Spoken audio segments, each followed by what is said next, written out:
Hey, how you doing? Hope you all are doing great. As you've seen in the thumbnail, in this video, we're going to see what if Naruto got into harem with Wonder Woman and Supergirl.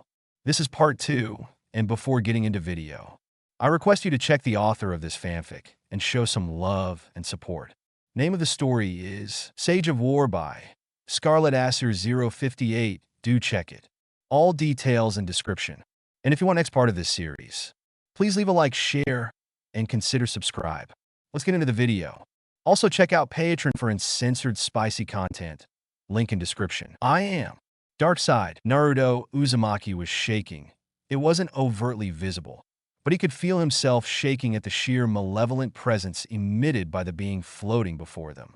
Dark Side had arrived, and he was hovering over the ocean, half a mile in front of them with a fleet of thousands parademons at his back. In his relatively short but exciting life, Naruto had stood face to face and endured the killing intent of numerous powerful beings without ever so much as flinching.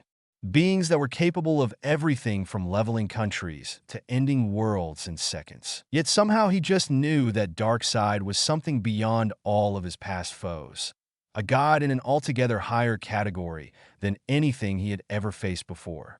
And quite frankly, it terrified him. The new god and lord of apocalypse was not actively flaring his killing intent at anyone, like S-rank ninja, tailed beasts, and even Kaguya had done in the past.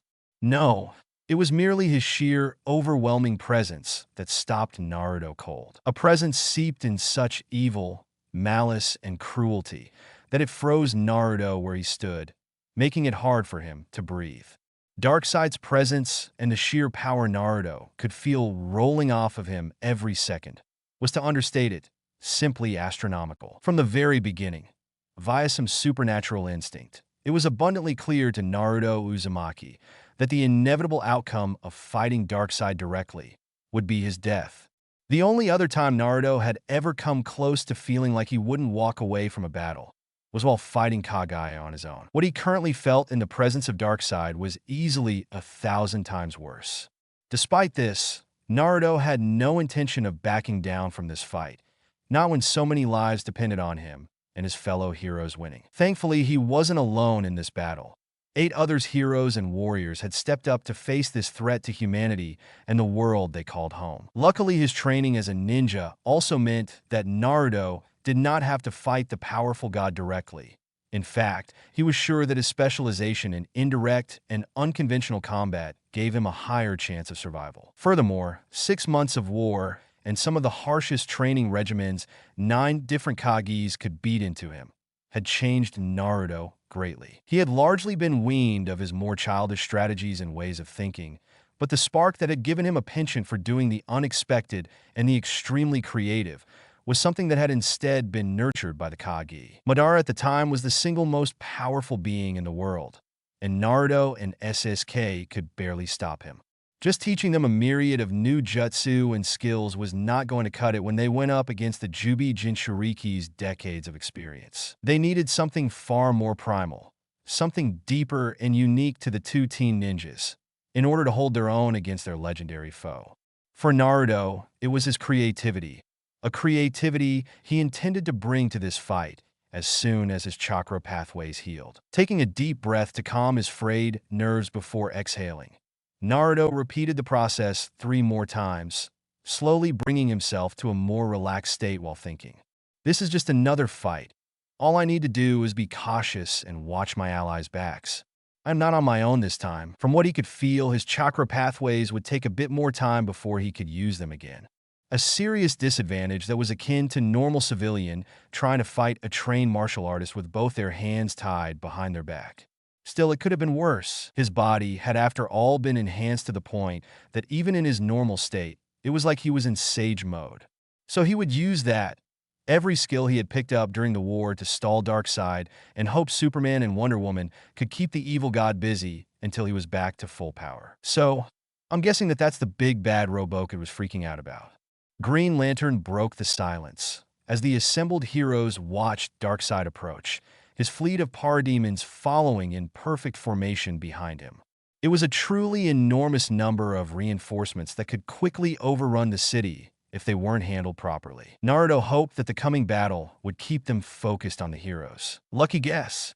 Batman replied in the most sarcastic tone he could manage in their depressing situation. Superman seemed to pick up on the tone, snorting as he folded his arms and confidently said, "He doesn't look so tough." But as if in mockery of the Kryptonian's words, a trio of F-35 multi-role combat fighter jets dove from the low-hanging clouds gathered above and descended towards the harbor. They quickly entered the bay with their weapons locked on Darkseid's massive form.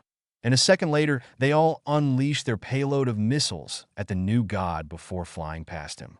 The thunderous shockwaves of multiple missiles successfully detonating across the god's face and body soon echoed through the bay. Unfortunately, despite the impressive explosions, the missiles had absolutely no effect on Darkseid or his clothes. Something that went a long way to showing the superheroes exactly what they were up against. The bank of smoke concealing the god's body from view parted as Darkseid continued flying forward towards the harbor at the same leisurely pace as before, revealing himself to be completely unharmed. Then tragedy followed as his eyes lit up like they were illuminated by some unholy hellish blaze. Twin beams of brilliant crimson energy shot forth from the dark god's eyes, zigzagging at right angles in a plethora of seemingly random direction, too fast for the unaugmented eye to follow save for the trail they left. The two beams suddenly veered backwards in an unpredictable pattern and began tracking the three F-35 fighter jets with ridiculous ease. To their credit, the pilots tried to bank and lose the deadly I-beams tracking them, hoping to break whatever lock they had on their aircrafts. Unfortunately, the godly eye lasers that put even Superman's to shame merely course-corrected, twisting and turning before separating and pursuing their targets independently. Before the pilots could even hope to react, the twin beams of destruction came in at unexpected angles and punched massive holes clean through each of the three fighter jets. A second later, the three military aircrafts blossomed into a trio of thunderous, fiery explosions, leaving their scattered debris to fall into the sea without any survivors. It was over in seconds, and not once did Darkseid ever look back over his shoulders as he proceeded to the harbor unimpeded. No! Flash gasped in horror to Naruto's far left, the tragedy of what he had just witnessed getting to him. The others stood, equally horrified, but did not vocalize it. However, by the way they clenched their fists and their jaws tightened, their feelings on the matter were clearly visible. Even had that not been the case, Naruto easily picked up their horrified shock and grief through his negative emotion sensing. Meanwhile, the ninja in question couldn't help but clench his own fists hard enough to draw blood. He silently swore upon his Nindo to make sure that the deaths that had occurred during this invasion would not be in vain. Taking a deep breath to calm himself, Naruto said to his comrades, "Prepare yourselves for combat, guys. I won't be able to use my chakra for a little while longer, so don't expect anything fancy from me till I recover." Not that granite face over there looks to be the type to wait until his enemies recover. Contrary to Naruto's words, Darkseid came to a stop less than 20 feet away from them and just waited. Not even his parademons so much as twitched behind him. It should have been a moment that they exploited the hell out of, but Green Lantern got excited or perhaps impatient. "Well, if you're no good to us, then stand back and peep the light show. Green Lantern's got this," the space cop loudly announced as his ring began to glow a brilliant emerald and he flew off to attack Darkseid. It was a colossal mistake. "No, Lantern, wait." Naruto yelled in a vain attempt to stop his teammate, already knowing it was too late. Naruto found himself ironically praying to whatever god or higher being had brought him to this universe, so that the brash idiot wouldn't die. Somehow, in the short time he had been working with these people, he had come to consider them his friends. Green Lantern formed a giant green spiked gauntlet and flew straight at Darkseid before slamming it in the new god's face.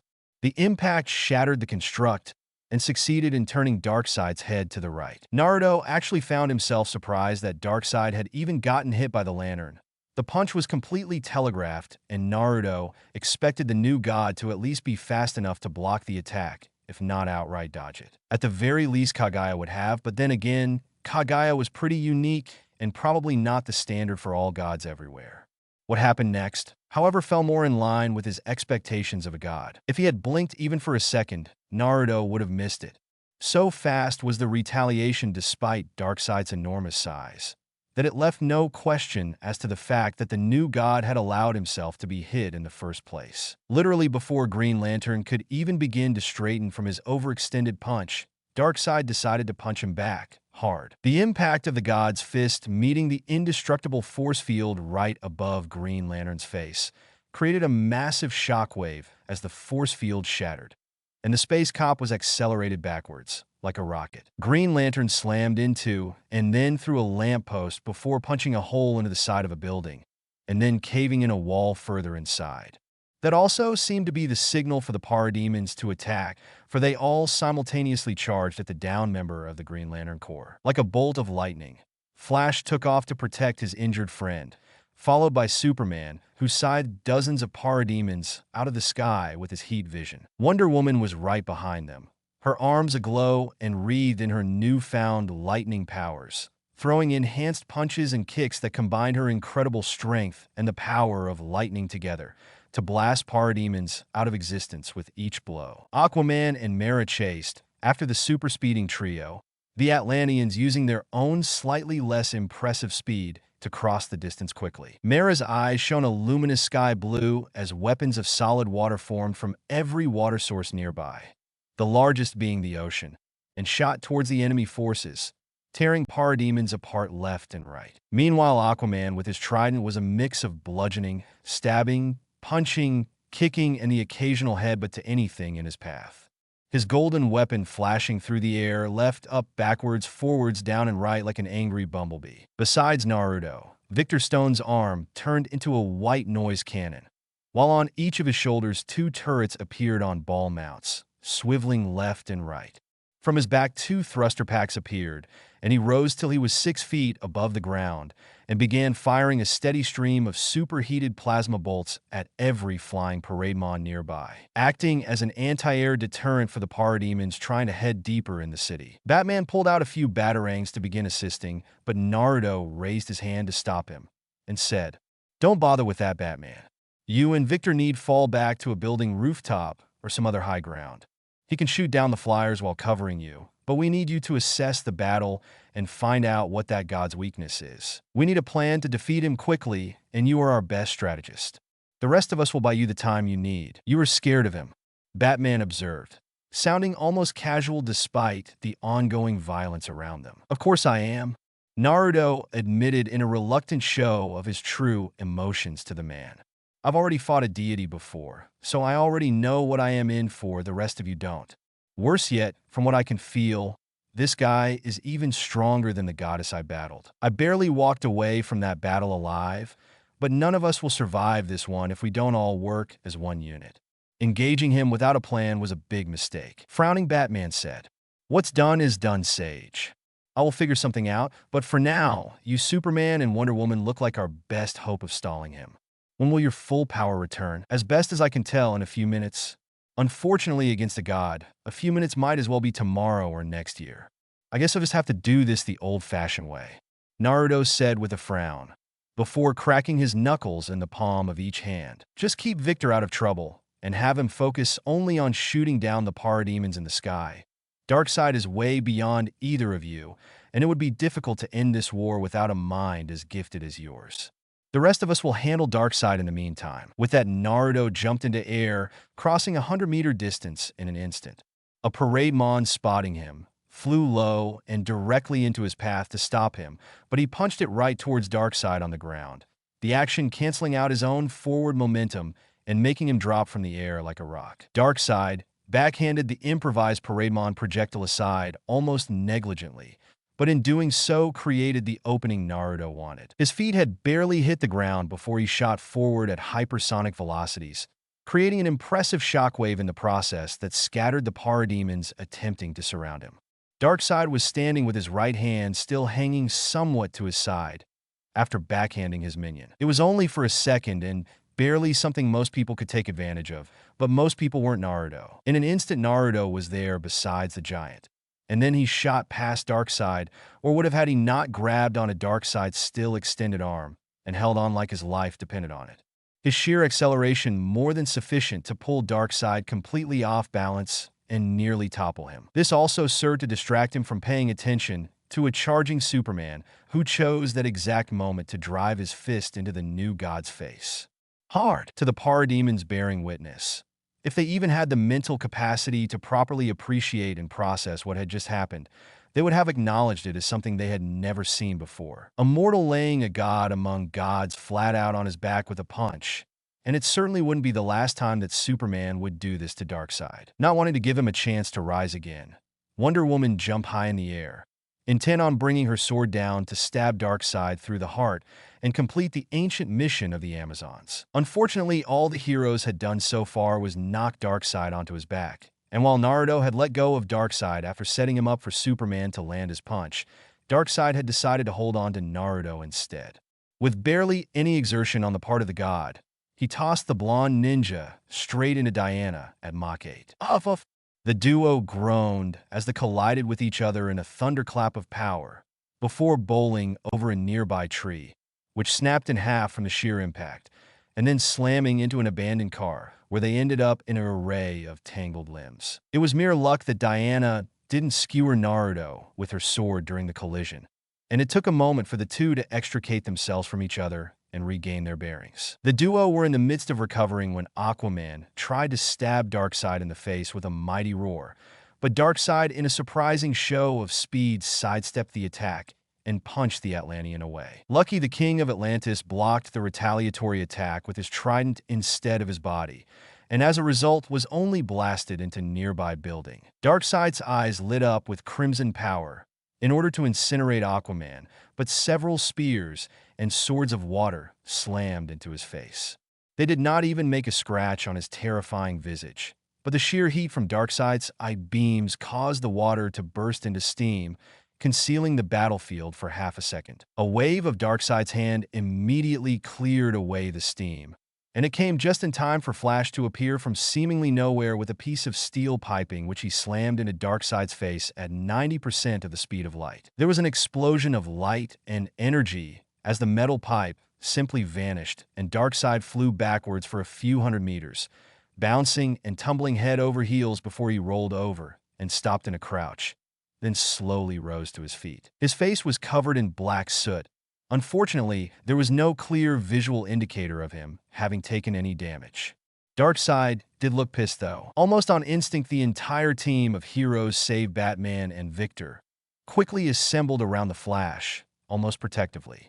It made sense, with him having done the most damage to their enemies so far, even if it was just cosmetic damage. Turning to Superman, the speedster asked, "Now what?" That didn't seem to do anything. Before the Man of Steel could reply, Darkseid cut in. "Now you die." The new god raised his arms above his head, each one glowing a brilliant red and then shifting to white as he channeled enormous amounts of destructive power into the limbs. His intent was clear: to bring them down and unleash all that energy in an instant. The shockwave and sheer amount of destructive energy would likely kill most of the more human members of the team on impact, as well as level an untold amount of the neighborhood, possibly city. Naruto knew he couldn't let that happen, so he reacted immediately. Diana catches his right arm. It was all Naruto had time to say to the woman before he had to move. He would have told Superman, but he wasn't sure if the alien would do as instructed or take a second to think about it, a second that they really didn't have. Diana trusted him far more than anyone else on the team and wouldn't question him. The duo blurred forward with speeds that impressed even the Flash before stopping on either side of Darkseid, just in time for the apocalyptic god to bring down both arms. There should have been an explosion of light and shockwave of incinerating power that would reduce the local landscape to nightmare vision resembling Darkseid's homeworld. Instead, the attack was stopped dead in its tracks, caught upon Naruto and Diana's forearms, and held firmly in place. However, this little victory came at a cost. Gah! A scream tore from Naruto's throat of its own volition as he felt his very skin begin to sizzle and bubble under the overwhelming godly power of Darkseid. The blindingly radiant energy contained in each of Dark God's arms began to eat at Naruto's skin and flesh in a way he hadn't experienced since before he befriended Kurama and purified his chakra. Only this was thousands of times worse than the damage done by the corrosive chakra of the four-tailed berserker state he used to go into whenever he got angry enough. Yet, not even for a second did Naruto contemplate dropping Darkseid's arm. Gritting his teeth, Naruto kept Darkseid's left arm in place, his only feeling of relief coming from the knowledge that Diana was not similarly injured from touching Darkseid's glowing right arm. Apparently, her metal bracelets were powerful enough to withstand the godly attack somehow. A part of him wanted to know where she got them and whether he could get a pair of his own. With an Yanbyu pattern, he was still a ninja after all. The rest of him was focused on ignoring the mind-breaking pain caused by the foul energies trying to invade his body and break it down to its composite atoms. Thankfully for his pain tolerance, this all happened in the span of seconds. And before Darkseid could even react to his foiled attack, Naruto yelled, "Superman!" As if knowing exactly what he was thinking. Superman appeared in blur of his own speed and delivered the most powerful and vicious uppercut in the history of Earth directly to Darkseid's chin. The sheer power of the shockwave generated from the impact was enough to scatter both Naruto and Diana in separate directions and launch Darkseid straight out of the city like a rocket. Naruto wouldn't have been surprised if the new god found himself in orbit after that. "Guard! Damn it!" Naruto grunted as he got back to his feet with fancy kick-up, his hands hanging uselessly at his sides, too badly burnt and painful to be of any immediate use. Thankfully, his regenerative healing still worked, and even Darkseid, for all his terrible power, didn't seem to have the ability to negate it, or at least had chosen not to use it. Otherwise, Naruto would have been truly screwed. "You're hurt." He heard Mera speak up as she ran up to him from somewhere nearby. There was a strange amount of concern directed towards him in the pretty redhead's voice that surprised the ninja. Naruto liked it. He winced in pain as he tried to move his arms, but immediately relented, settling for simply replying, "I'm already healing. I'll be fine in a little bit. You need to fall back. You're no good to us like this," Green Lantern said, flying down to them, after scanning Naruto with his ring. Naruto shook his head, stubbornly gritting his teeth through the pain, and replied, "No, I need to go on the attack." "Don't be foolish, my friend. You are hurt, and until you heal, you will just get in the way." This time it was Aquaman who spoke up, having regrouped with everyone around Naruto. The others didn't say anything, but he could tell they all agreed with the Atlantean king. Shiny said, "You misunderstand. I need to go on the attack, true, but I don't mean this me. I've already created an army of myself that is standing by and ready for action. I just need to bring them all here." "You mean your copies, right?" Superman asked, understanding what Naruto intended to do, to which he nodded and then turned in the direction that the fastest of them, the only one who had yet to regroup with the team. The Flash was just finishing his fight with a few of the remaining parademons, the other invaders having already been killed off or followed after their master, wherever he had been punched to by Superman. Naruto had no doubt that Darkseid would be back soon, and it was best they not waste time. "Yes, I just need one of them here for this." "Flash," Naruto said, before yelling for the red and gold garb hero. "I'm here," the speedster replied, materializing in front of them from a bolt of golden lightning. A millisecond later. "Go get me one of my clones. I got something in mind, but I need one of them over here right now before Darkseid gets back." Naruto spoke with an air of urgency. "On it," the speedster replied, and then simply vanished, faster than even Naruto's eyes could follow. Had he gotten faster? "Will one clone be enough?" asked Wonder Woman in a concerned tone. "For what I need?" "Yes," was all Naruto managed before the Flash reappeared with a perfect copy of Naruto beside him. The clone looked around at the destruction before settling on the original's injuries, a worried expression appearing on his face as he did so. "I heard you wanted to see me," the clone said, giving him a thorough once-over before focusing on his arms and adding in a dry tone, "And by the way, you look like shit, boss." Naruto snorted in response to the clone's comment. His arms had healed enough to move, so he threw a palm-sized rock at the clone, who easily caught it and raised an eyebrow at the action. With smirk, Naruto said, "Like you could do any better against Darkseid. Not that getting the shit kicked out of me wasn't expected. He's a god after all. Anyway, I need you to put a flying thunder god marker on that stone. I overloaded my chakra pathways earlier, and they're still healing." The clone winced before it grumbled, something unflattering under his breath, but still did as ordered. Once the mark was in place, it tossed the rock into the middle of the street. Seeing the job done, he added, "Before you dispel, I need every clone not protecting civilians to get their ass over here now. We have another god to battle, and this guy is far stronger than Kaguya ever was." With the message delivered, the clone dispelled itself and spread its memories to the others. The cloud of smoke from its dispersal hadn't even faded away before they started appearing. Hundreds of Naruto's clones, materializing around the stone bearing the Flying Thunder God marker. Every single one of them already in sage mode and glaring upwards, in the direction of the new god and his parademons, clearly in anticipation of the coming battle. It was time to stop playing around and deal with this god in the only way mortals had ever been able to do so since the beginning of time across the Omniverse. By fighting them with full intent to kill and a desperation born of an almost insane desire to live. That and sprinkling of a miracle on the side. Turning to his clones, Naruto barked a final order. "Go bring me that god's head." It felt good to say that, he thought. The unified chorus of "yes, sir" that they responded with made Naruto give a smile so bloodthirsty that it sent shivers up his fellow teammates' collective spines. Then, with a flare of their chakra, the clones all entered into their Kurama Sage chakra modes before shooting off into the sky in pursuit of the evil god. Darkseid frowned as he hovered somewhere in the outer atmosphere of the planet. This changed things. This newcomer was an unexpected development in the invasion plan. Even from where he was floating, the god could clearly see the newcomer's glowing army of copies rising into the skies with clear intent to attack him. Making copies wasn't an especially complicated trick. In the many millennia since his rise to power, Darkseid had seen a dozen different versions of that same trick.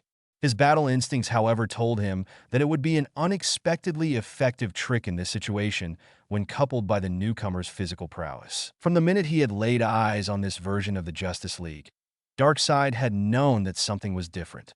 He had already defeated and killed the Kryptonian called Superman many times in other iterations of this universe, along with his fellow teammates. He had done it so many times, in fact, that he wasn't even taking this whole fight seriously. It would simply be unbecoming of a fourth-dimensional divine being such as himself, a being that literally existed beyond the universe itself, to take a fight with anything confined to the third dimension seriously. Not to mention, he was rather distracted with finding his daughter Grail, a child he had conceived with an Amazon assassin over 1,500 years ago. A demigoddess who had somehow inherited his Omega effect and evil, whereas his fully divine children had failed. He intended to make her his heir or a weapon against his foes, perhaps both. However, even in his distracted state, Darkseid was fully aware of one thing. Throughout the multiverse, across every Earth he had conquered, the heroes that came to the world's defense were largely the same. It was almost always the Kryptonian, the insane human dressed like a bat, the Amazon princess, and the Speed Force conduit that were the group's core members. With at least one human Green Lantern member, the Atlantean King, as well as either the champion from the Rock of Eternity or a Green Martian. Generally 7 to 8 members with very little divergence in the group, and as a result he always killed them in much the same way. However, on this Earth, not only did the Justice League have 9 members, one of them was this newcomer whom he did not recognize from any of the other Earths he'd conquered. Not to mention his powers were unfamiliar. They were not magic, but rather a form of life force unlike anything he had ever felt before. Not to mention there was something else in him, something truly ancient. Had Darkseid been any other god, old or new, this unknown factor would have been enough to give him pause and make him wary. Unfortunately, he was Darkseid, Lord of Apocalypse, and this newcomer wasn't a threat to him at all.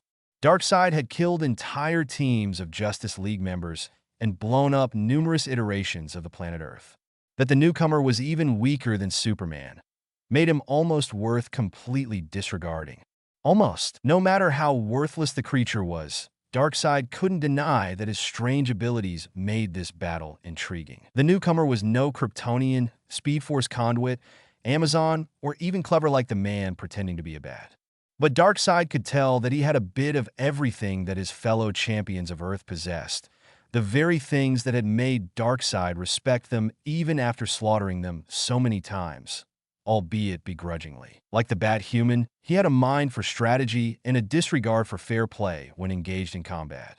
His speed was not quite up to the Speed Force Conwit's level, but quite impressive. Faster than the Kryptonian when he wasn't flying at least. His durability and strength was around the Amazon Princess's level, and he had similar skill in combat, it seemed. He also possessed the Kryptonian's sheer determination and ability to rally his comrades. The newcomer also seemed to have a unique talent for adaptation and creativity, allowing him to anticipate and choose the best moment to act in any given situation, turning things to his advantage. He had, after all, been the sole reason Superman had even managed to punch him so effectively. Twice. Strangely, the newcomer didn't seem to be entirely aware of this power, and was seemingly acting on pure instinct. All in all, it was all a pleasant surprise for Darkseid, and if nothing else, kept this battle from becoming tedious. Perhaps when he was finished here, he would spare this Earth, if only to see whether it could entertain him further in the millennia to come. They had earned that much in his opinion, but first he had a Justice League to defeat and a missing daughter to find. When the battle began anew, the other superheroes fell back to Batman's position to observe. With over 2,000 clones on the battlefield, or in this case, the sky, there really wasn't any space to join in. The Gothamite hero had hooked up his computer and satellites to Victor, who was tracking Darkseid and the clones via drone cameras, satellite imagery, and his own array of imaging systems. Batman was then monitoring all that information and instructing Victor on what to focus on. The two made a great pair for the purpose of information gathering, tactical analysis, and strategy. When the clones first engaged Darkseid, he initially took a few hits from the clones deliberately. Naruto didn't know if it was his pride or something else. Unfortunately, Naruto, and by extension his clones, just weren't strong enough to harm Darkseid in any meaningful way. The new god actually took great pleasure in incinerating his clones or simply punching them back to Earth. Golden meteors, which were in fact clones being punched out of the sky and down to Earth, were now a pretty common sight. Their own durability in Kurama Sage mode, ensuring that they didn't immediately die when he punched, but it left them weakened enough that when they finally collided with the planet, they did dispel in massive shockwaves. It was a fate that Naruto felt was considerably better than being incinerated by Darkseid's eye beams. Any clones hit by those beams simply ceased to exist. No memories or chakra ever returned to him. All in all, the whole battle was more akin to a slaughter than anything else, in which Naruto kept throwing bodies at the god to keep him busy. However, that would do the heroes no good. So in true Naruto fashion, the Konoha shinobi, or more specifically his clones, decided to improvise. If he couldn't hit hard enough to hurt Darkseid because he wasn't at Superman's levels of strength, then all he needed to do was go faster. Just like the Flash had shown him earlier, there was distinct difference in the feeling of a tennis ball hitting you at 60 miles per hour versus a tennis ball hitting you 600 miles per hour. One hit a lot harder than the other. Naruto's fists were a lot heavier than a tennis ball, and his top speed was slightly faster than light. The ninja's clones decided to combine the two, and suddenly Darkseid started taking some real hits. He's doing it, he's winning, Flash said optimistically as they watched clones flying back and forth in a golden blaze at such speeds the atmosphere around them ignited and formed cloaks of superheated plasma around their glowing bodies. When they would pick up enough speed, they would then slam into Darkseid hard enough they would pop, but also leave what amounted to explosions in the hundreds of megatons. The cloud layer above them had actually dispersed from the first of these impacts, and so far they had witnessed over 30. The shockwaves so powerful that even on the ground what windows still remained undamaged in the city rattled violently. The only reason someone like Batman could even process the speeds of the various attacks was because he had every satellite within the area pointed straight down at the area they were fighting in, and every camera on this side of the planet point up. Victor was then taking all the footage and the radio waves in the air, bouncing them back and forth before running it through his own systems, and then compiling a 3D video of the battlefield, slowed down enough for Batman to analyze. No, he's not. The Dark Knight cut in with a shake of his head. Despite the fact that each of the clones were attacking faster and faster with each second, they were still losing. Green Lantern frowned as he heard this and said, "Why do you have to be such a downer, Batman? Clearly he is turning Darkseid into a ping-pong ball. Look closer."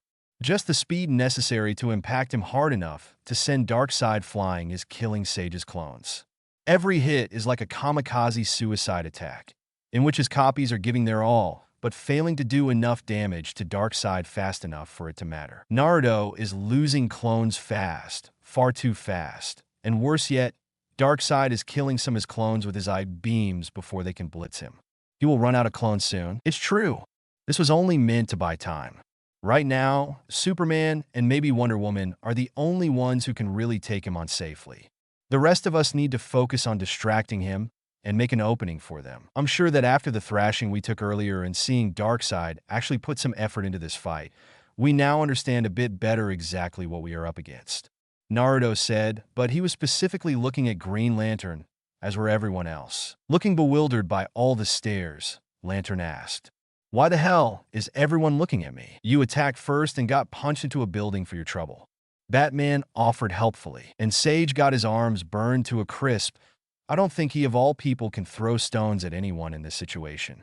Green Lantern defended. You were injured due to your own brashness. You attacked Darkseid without backup or a plan. Sage got his arms burned because he and Wonder Woman were trying to keep Darkseid from hitting us all with his attack. Most of you would have survived it, but me and Victor likely wouldn't. The difference is simply that Sage was fighting for the whole team, and you weren't. You need to start doing so too. We all need to fight as one team, or our world ends tonight. Batman finished heatedly scolding Green Lantern, though he hadn't intended to get so passionate. Arg, when you put it like that, Spooky, you make me sound like a jackass. Fine, I am sorry for rushing so recklessly. I will do my best to work with everyone as a team, he said, directing his apology to Naruto. His tone was light, almost not serious, but had genuineness to it that showed he really meant it. Naruto nodded as he replied, "Thank you, Green Lantern, but to fight as a team, we need an actual plan." Batman, have you had any luck with figuring out a weakness, or better yet a method to kill that bastard, because I am running out of clones? With the question directed at him, Batman responded, "Kill him now. I also haven't seen anyone do anything to really hurt him critically." That said, despite his durability, he keeps avoiding Aquaman's trident, and Wonder Woman hasn't stabbed him yet. Not for lack of trying. He just keeps dodging them. I don't think it's a coincidence. That sounds reasonable enough. Let's try stabbing him. If Aquaman would lend me or flash his weapon, then we can see if this works. Naruto said, motioning to himself and the Flash as he eyed the golden weapon in question. Aquaman, however, protested vehemently, saying, "This is the symbol of my kingship over Atlantis. It's not something I am willing to just hand over to anyone." Well, you are not fast enough to get to him in time. Me and Flash are, and we still need to stab Darkseid. If he even looks at you while you go on the attack, he will vaporize you with his eye beams, and unlike Superman's heat vision, even if you somehow dodge, his eye beams can still chase you. Besides, if you aren't willing to hand over the trident and we fail here, you won't have a kingdom to rule over at the end of the day, because the world will end.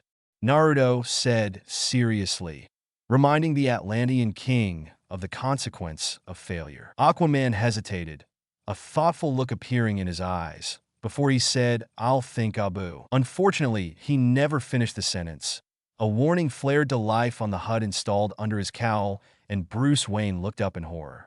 "Brace for impact." They were the last words Batman yelled before something fell from the sky and crashed into the earth with enough force to topple the nearby skyscrapers. The impacting throwing the heroes unceremoniously of their collective feet, as hurricane-force winds and dust sprung up from the center of the explosion and threw them everywhere. A mushroom cloud of condensed dust and other particulates formed over the entire harbor area.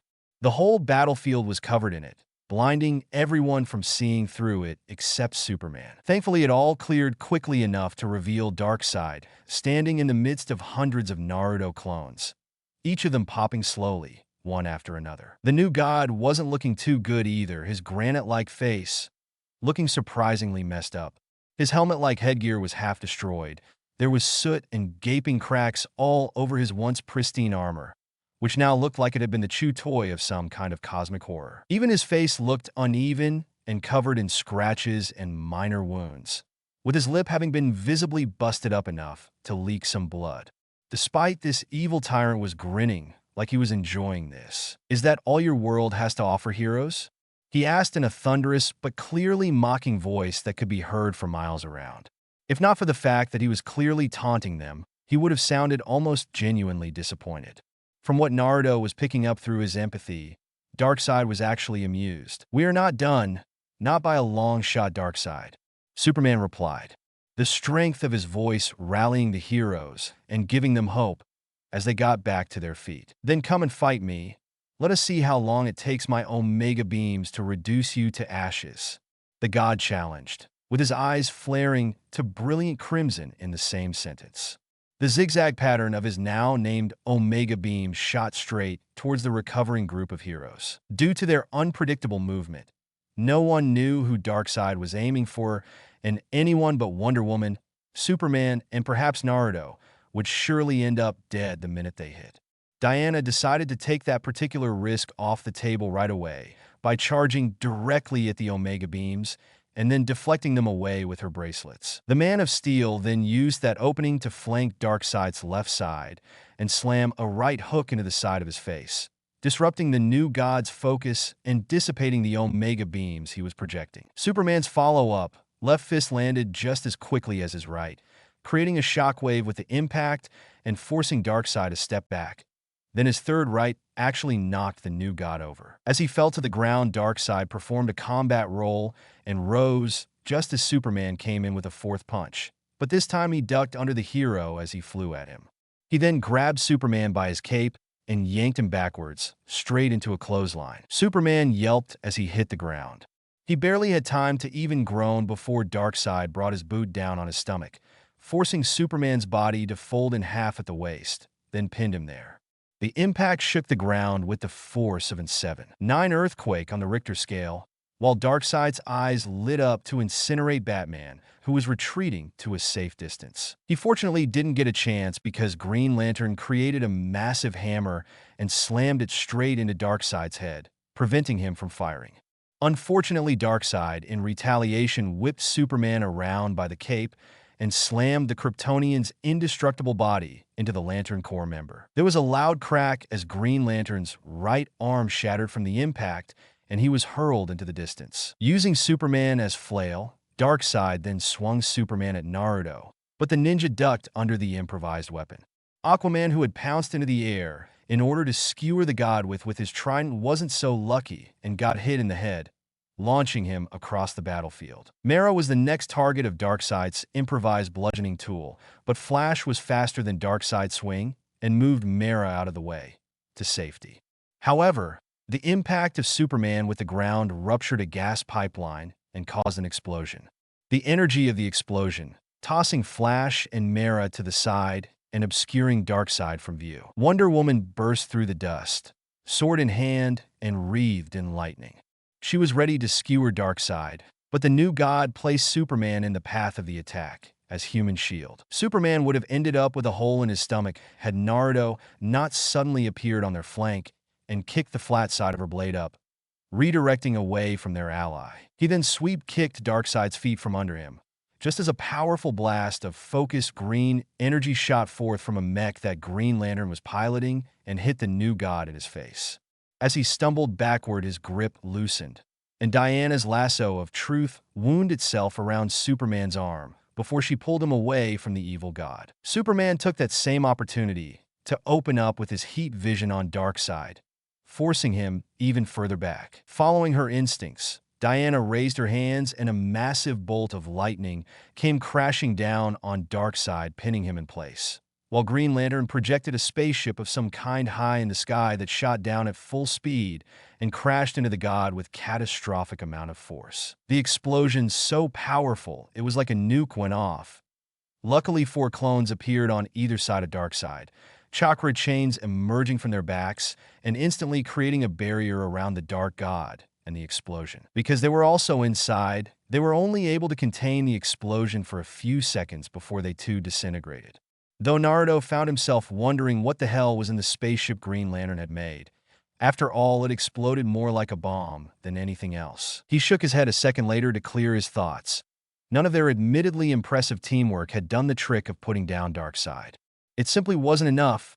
Good thing he had a plan for that. The dust and smoke cleared enough to see a shadowy figure with crimson, glowing eyes in its midst. There was no question as to who it was. Darkseid stepped through the flames, looking more battered than he had before. his face a snarl as he thundered. You thought chains, explosions, and a barrier could stop me? Naruto shook his head and yelled. No, but it made you look, huh? Darkseid responded in confusion. His confusion disappeared when he heard a popping sound behind him. Another Naruto clone appeared there after undoing its transformation into a piece of rubble, its hand glowing a vibrant orange gold. Darkseid spun around with such unbelievable speed it seemed as he teleported in place. His eyes already lit up like an exploding sun, and half a dozen Omega beams shooting out in their trademark zigzag pattern towards the clone. But it was already far too late. It was a move that would wow the world for generations and cement Naruto's reputation as the craziest member of the Justice League. The shinobi slid into a splits and swung a punch right into Darkseid's crotch, right before the Omega beams erased the clone from existence. The impact was like a nuke went off, so powerful that a shockwave of light and overpressure emanated from Ground Zero. Spiderweb cracks formed, spreading out all across the battlefield, except for Ground Zero. Anything within 10 meters of Darkseid and where the clone had been instantly turned to dust. Darkseid's eyes bugged out, as despite himself, even a being of his power and magnitude couldn't help but bend over and clutch at his junk. His Apocalyptan battle skirt and Under Armour having done nothing to keep out the concentrated chakra in the clone's right arm. From exposing Darkseid to a world of agony only men could ever truly know. Yet it wasn't over. More clones blitzed in at speeds approaching relativistic. The first giving Darkseid a vicious uppercut in the face as he was crouching over, snapping his head backwards like an elastic band. The impact itself being great enough to pop the clone from sheer backlash. Then the second clone, with a literal lightning-fast dropkick, drove both the soles of its boots into Darkseid's chest, shoot him backwards like a missile before it popped. It was the third clone which, while matching the speed of Darkseid's backward acceleration, slammed a dark purple ball of concentrated pure chakra with a shuriken-like ring of wind around it, right into his chest. A tailed beast raisin shuriken, to be exact. I sincerely hope this hurts, the clone said before popping, and by then they were far beyond the city limits. Darkseid didn't even have the time to shield his face with his arms before the technique destabilized and detonated. Boom! A new sun bloomed into existence in the form of massive ball light over 50 miles into the ocean. The roar and pressure from the detonating tailed beast raisin shuriken easily displacing the water around it till it formed tsunami-like waves. Winds with more power than in YF. 5 tornadoes swept towards the city, while every remaining structure in the harbor area that had not already been leveled by the fighting earlier simply collapsed. As for Darkseid, there was no sign of him. The original Naruto wasn't so naive as to think the new god had been defeated by something like a tailed beast raisin shuriken. Darkseid was clearly tougher than that. Still, it seemed the ruler of Apocalypse had been, for the moment at least, literally blown away. He's out there, Naruto said as he looked towards the thick cloud of steam that remained in the wake of his tailed beast raisin shuriken's detonation. Darkseid was somewhere out there. You nuked him. You literally nuked the bastard. He should be dead, and you probably should have told us you can do that. Green Lantern said, his voice a mix of excitement, disbelief, and a smidgen of fear as he added, "What kind of ninja did you say you were again?" Naruto gave the space cop a blank look as he sarcastically replied, "Right, because it's just so easy to slip in. I can hurl balls of energy that detonate with power north of a 50 gigaton nuclear explosion into a conversation with a couple of people I only just met today and have every go normal. That kind of knowledge is scary to people at the best of times, and they tend to treat you like you might snap any second and kill them. I'd personally prefer it if you didn't all suddenly treat me like a ticking time bomb. Kind of like you are doing right now, Lantern. Which is ironic considering Superman can probably bench press the planet or at least the moon, and no one is worried about him dropping it on us. Sorry, and point taken. Still, the radiation." Green Lantern conceded. Naruto shook his head and said, "There is none. It's not a true nuke. It's chakra, weaponized life force, so no radiation." Superman whistled as he said, "To think life force can do that. You must be very connected to life." "I like to think so. My codename is Sage after all, and I am actually Sage." Naruto responded. To get back on topic, you said that you think Darkseid will be back? Batman decided to interrupt over the comms. "Definitely. Naruto responded without hesitation. The god was far too powerful to die that easily, even if that had been the most powerful attack his clones had thrown at him tonight. Early Superman punched him harder than my tail beast ball detonated, and he came back just fine from that. He'll be back. Then we shouldn't let our guard down. We need to figure out where you nuked him to. Batman finished. I can't pick him up with my enhanced vision and hearing, Superman announced as he looked left and right, scanning the world with his X-ray vision, as he liked to call it. Sighing in frustration, Naruto added, I can't find him either. It's like he just blanketed the entire area with so much of his darkness and evil that my negative emotion sensing is effectively useless. I also can't sense his divine power for some reason. None of the life in the water has detected him so far, but most of the sea life fled when the fighting began or died with the shockwave from your nuke. Aquaman reported, clearly unhappy with Naruto for the amount of sea life the tailed beast Raisin Shuriken killed. The land animals and birds fled too. Diana chipped in, I can run around and see what I find. Flash offered as he stood at the edge of the docks. That sounds good. My remaining clones can join you. If one of them runs into Darkseid and dies, I will know exactly where he is. Naruto said, liking the idea. That won't be necessary. The Speed Force conduit won't be going anywhere. A voice announced from ether, before a massive hand reached out from the water below the docks and wrapped around Flash's entire leg. There was a loud crack as his femur shattered. And then before the speedster could scream or anyone else could even react, the Flash found himself being flung at hypersonic velocities out towards the ocean. Superman was about to chase after the speedster, but suddenly an overwhelming amount of killing intent slammed into the remaining heroes as Darkseid made his divine presence felt. From the water, the new god emerged with an ethereal glow around his body. It was the one place that no one really expected him to return from, and with the only person fast enough to properly react to him already flying out towards the ocean, no one was quite able to react to what Darkseid did next. Superman, Wonder Woman, and a dozen of Naruto's remaining clones tried, though. They instantly went on the attack, swarming Darkseid from all sides. The original Naruto would have been at their sides too, but he felt his instincts flare a warning at him. Instincts which quickly proved themselves to be right when Darkseid's hands began glowing again, shifting from crimson to pure white in a microsecond. Naruto expected him to try and slam the energy in the ground like he tried before. Instead, Darkseid clapped his hands together just as the clones, Superman and Wonder Woman, got close. There was an explosion of power, in which sound, pressure, and light seemed to just mix, and Naruto felt his clones simply vanish. His eardrums burst as a wall of pure energy slammed into him and hurled him through the debris field left by half-dozen fallen buildings. Naruto smashed into a building after building, carving his way right through them like a hot knife through butter. Solid metal, rock, and glass all parting around him like a river around a rock, with him being the rock. Naruto finally slowed to a stop after a quarter mile, his back a giant bleeding bruise at that point. He almost immediately leaped back to his feet despite his dislocated left arm, stressed spine, and broken ribs, one of which had punctured a lung and was currently filling his chest cavity with blood.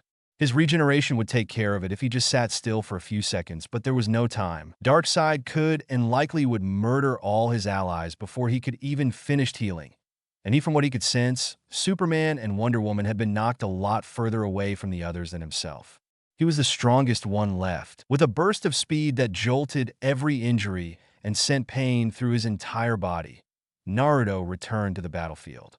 Flash was still gone. Superman and Wonder Woman were over a mile away from what he could sense, and there was no sign of Green Lantern. Luckily, Victor and Batman, who were furthest from the battlefield, were crawling their way out of the debris with minor injuries. The damage received from Darkseid's last attack being exponentially greater the closer you were to the epicenter, which left only Aquaman and Mera, and from what he could see, the two Atlanteans were not looking too good. Mera was bleeding from a bad-looking gash on her forehead and was favoring her left leg. Her right was horrifically mangled. Her sexy green fish scale outfit had tears in it and scorch marks everywhere. Aquaman, on the other hand, looked relatively intact save for the fact he was so dazed he couldn't tell up from down at the moment. This was, of course, a very bad thing since Darkseid was looking straight at him with the creepiest smirk Naruto had ever seen, and he'd seen Madara smile in glee. Mera must have seen it cause she yelled to Aquaman, "King, Orin, get up. You need to move right now." Her words only seemed to make Darkseid's smile widen, as if he was enjoying her panic. The dizzy king of Atlantis, however, could only respond with, "Mera, it's me, my liege. Now get up. You are not safe," she said, as she limped towards her king. When he failed to do that, she desperately said, "Please, Arthur, you need to get up." It was like Darkseid was simply waiting for those final words, because his eyes lit up and he fired his Omega beams straight at Aquaman, fully intent to immolate the incapacitated king in front of the beautiful redhead. Mera let out a scream that was both panic and defiance as she put pressure on her injured leg and jumped between the Omega beams and her king, clearly intent on dying for him. Naruto, however, couldn't let that happen, and at that exact moment he dug in deep for his chakra, regardless of whether his pathways were okay enough to use or not. He was going to save his teammates, even if it meant he blew up his chakra pathway system and killed himself. Somewhere deep inside his soul, he swore he would not let this brave woman die a fiery death. And in that very place, something responded to his convictions. Unknown to him, there was a pulse from his Godslayer mark. Then the world around him stretched and twisted in ways was not meant to, and when things returned to normal, he was there. The Omega beams were already mere millimeters from Mera's face and chest, but moving at a snail pace. There was no more time, but Naruto was close enough to do something. And so he pushed the woman behind him and simply braced himself to take on the full power of Darkseid's Omega beams directly. He already knew that this was the same as courting death. A moment later in Naruto's world, his whole existence exploded in fire and pain for what felt like an entire lifetime.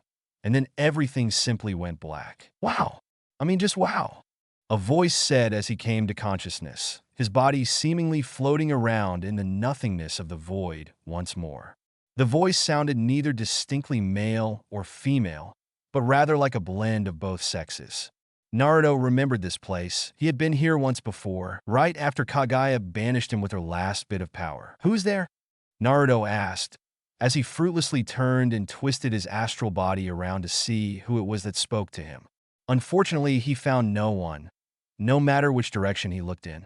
It was just an endless abyss as far as he could tell, with nothing in any direction, forever. A part of him momentarily wondered if he had imagined the events of the last 3 weeks.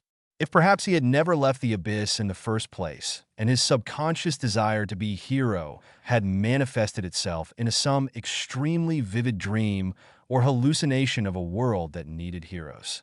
The last moments of a dying man, so to speak. Before his mind could go any further down this trail, he was dissuaded from such thoughts by the same voice which spoke up and assured him that it was all very real. "Oh, don't worry, it's just me. The person who saved you from oblivion. You remember that, right? Floating in an endless abyss much like this one, after Kaguya chucked you out of reality itself.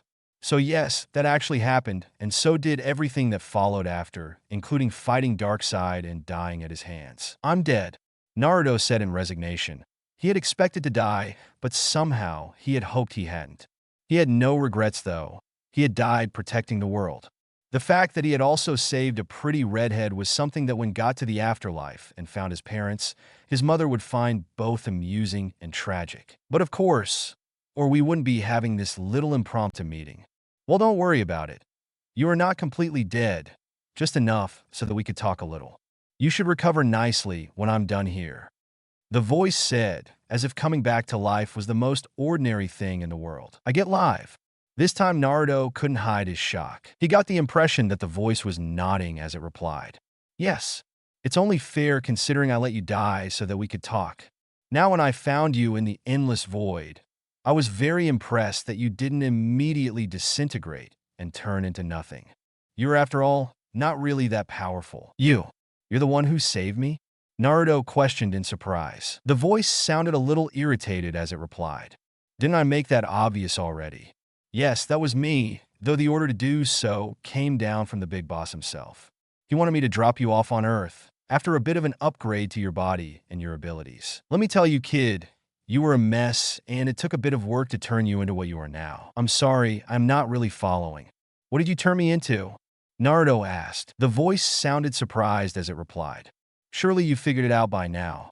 You never asked yourself why you keep reacting so negatively to Darkseid, why you reacted to his parademons, why you were able to tell that Diana of Themyscirus powers felt divine. Naruto paused. He didn't know what to say. The voice was right. He had reacted to all those things, but he didn't know why. In the end, he had chalked it all up to instinct or something along those lines. With all the fighting and Darkseid being right there, he had no time to figure out why he was able to do any of that. He just acted.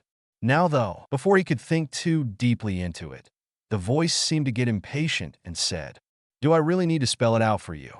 Fine, you are God-Killer Naruto, a rare mortal with the ability to kill gods. Well, any God-Slayer can do pretty much the same thing, I guess. But you are more than just some lucky runt with the power to kill a god and steal a bit of its powers. No, this is not just something you can do, it's something you've been charged to do by those that the very gods consider to be their gods. The gods of the gods, so to speak. Anyway, your duty is to kill rogue gods and to reverse the unjust disasters and curses that they would bring upon humanity and other mortals. I'm a god killer," Naruto uttered, the words sounding hollow as they left his lips. The voice went on explaining. "You were already a god slayer when I found you, a guy who through some random luck killed a god and was marked because of it. I took that mark, upgraded it, and turned you into something more than just a god slayer. A god killer exists to create balance. Gods have duties, and they are necessary in the world. But when they do not do their duty, you come along to bring about their end, which resets them to default. And to be clear, just because you have this power does not mean we are allowing you to just go on killing rampage against every god or goddess you meet. A lot of restraint and good judgment is required to wield this power. In the past, you've shown quite a bit of both, which is why you were chosen to wield it." "I'm honored," Naruto finally said, and this was duty beyond his wildest dreams, and something that if he could master, gave Earth a hope against Darkseid. The voice sounded proud as it said, "You should be, but enough about all that. What I find interesting above all else is that you haven't really used your God-Killer powers. Don't get me wrong, whether you used them or not against Darkseid, he would have still handed you your ass. You are a newborn baby God-Killer, and he is the level 100 endgame boss with max stats and everything. Still, to piss him off so thoroughly and go so far with just those weak demigod powers that Hagoromo passed on to you. I gotta say, I am beyond impressed. I literally have no words to describe my awe of you, Naruto Uzumaki. Seriously, I am quite literally in awe of you, Naruto. And that's something that I thought stopped happening to me a couple of billion years ago. So now, I simply can't wait to see what you do with the God-Killer powers I gave you. I thank you." "Who are you?" Naruto asked. "I was wondering when you would ask that question. I can't tell you yet though, at least not yet. Don't worry. We will speak again soon, and you won't have to die for us to do so. There is much I still need to tell you, but you first need to be better equipped to handle the weight of that kind of knowledge. Right now your mind would just break. Believe me, my very existence will quite literally shatter your worldview." That said, I suppose if you need a tittle to call me, for now you can call me boss, because that's actually who I am to you. It responded with a hint of amusement. All right, boss," Naruto said, cautiously testing the word. This was a truly bizarre situation, even more so than the usual weirdness that surrounded his life. "Oh my, you are so cute, Naruto. I really wish I had more time to talk with you. But well, you are already reviving, and your buddies need you to deal with Darkseid. I gotta admit, your friends are pretty hot. Not that I'm into you mortals, because that never ends well. And I got my eyes on another BU dash." The voice suddenly faded. Naruto. He thought he heard something, but Naruto wasn't entirely sure. The dream, vision, or whatever it was he had just experienced was already fading from memory. Naruto. The sound came again. It sounded familiar, both the voice and what was being said. He even identified it as distinctly female. Naruto. Yes, I definitely heard it right. Whoever was speaking is calling my name. He thought to himself as slowly returned to consciousness. Naruto. The next time his name was called, the voice was loud enough that it hurt his newly regenerated ears. "Ka! Please, whoever you are, stop screaming in my ear. I am still regenerating," he cried out while covering his ears with hands. The female voice audibly sighed in relief as she said, "Oh, thank Hera you are alive. Don't move. You're hurt very badly." "Hera? That could only be Diana." "Diana? Naruto asked, forcing his eyes open. They stung terribly, like someone had poured chili sauce in them. Ignoring the pain, Naruto noted that the world was blurry and out of focus, but his vision was slowly returning. He could make out the movement of a shadowy figure sitting on his right, and another on his left side. "Yes, I am here, and so is Mera," Diana responded, clarifying mysterious the identity of the other figure. Naruto quickly realized he was half naked. The only thing that had survived Darkseid's Omega beams were his trousers, which was now a pair of tattered shorts and Tsunade's crystal around his neck. There was a jacket was covering his naked chest, while his bare feet healed from a plethora of burns, cuts, and bruises. Then there was his head. Naruto could feel a distinct lack of hair on his head as the wind caressed it. Groaning in embarrassment at his sudden boldness, he chose to instead ask, "What happened?" "You saved Mera and Aquaman's lives, and in the process kept Darkseid busy, long enough for me and Superman to recover. Flash also survived being thrown into the ocean and managed to get back to land, while Aquaman got off with a mild concussion, but is otherwise unharmed. Mera's leg, however, is unfortunately going to keep her out of the fight, at least as far as battling Darkseid goes, and Green Lantern isn't much better. His arm was shattered in several places when Darkseid hit him there while using Superman as club. The team can still fight, but we are not at full power anymore. Truthfully, we are not anywhere close to it. And then there is Superman." Diana finished her report, looking to the side sadly. "What happened to him, Diana?" Naruto asked, worried about the alien. This did not sound good. Shaking her head, she replied, "We lost him, Naruto. After you went down, those of us who could do so regrouped and tried to avenge you. We thought you were dead. In fact, we were sure of it. And Superman got very angry. While we were recovering, Darkseid spent nearly 10 minutes trying to burn you to ashes, and your powers kept fighting him the whole way. Mera and Arthur saw the whole thing, but me and Superman only caught the tail end of it, right when your powers finally failed to protect you from Darkseid. Superman said your heart stopped beating, so he rushed in and tried to stop Darkseid, despite Batman's orders to wait. Instead, Darkseid took him out with another blast of his Omega beams, and then had Superman's unconscious body transported to Apocalypse by one of his parademons. I tried to stop Darkseid, we all did, but it was too late to save Superman or you, and we were quickly defeated. If only I knew how to use these new lightning powers you activated better, then I could have saved him, maybe even prevent you from nearly dying." Noting the tears in the Amazon princess's eyes, Naruto said, "That wasn't your fault.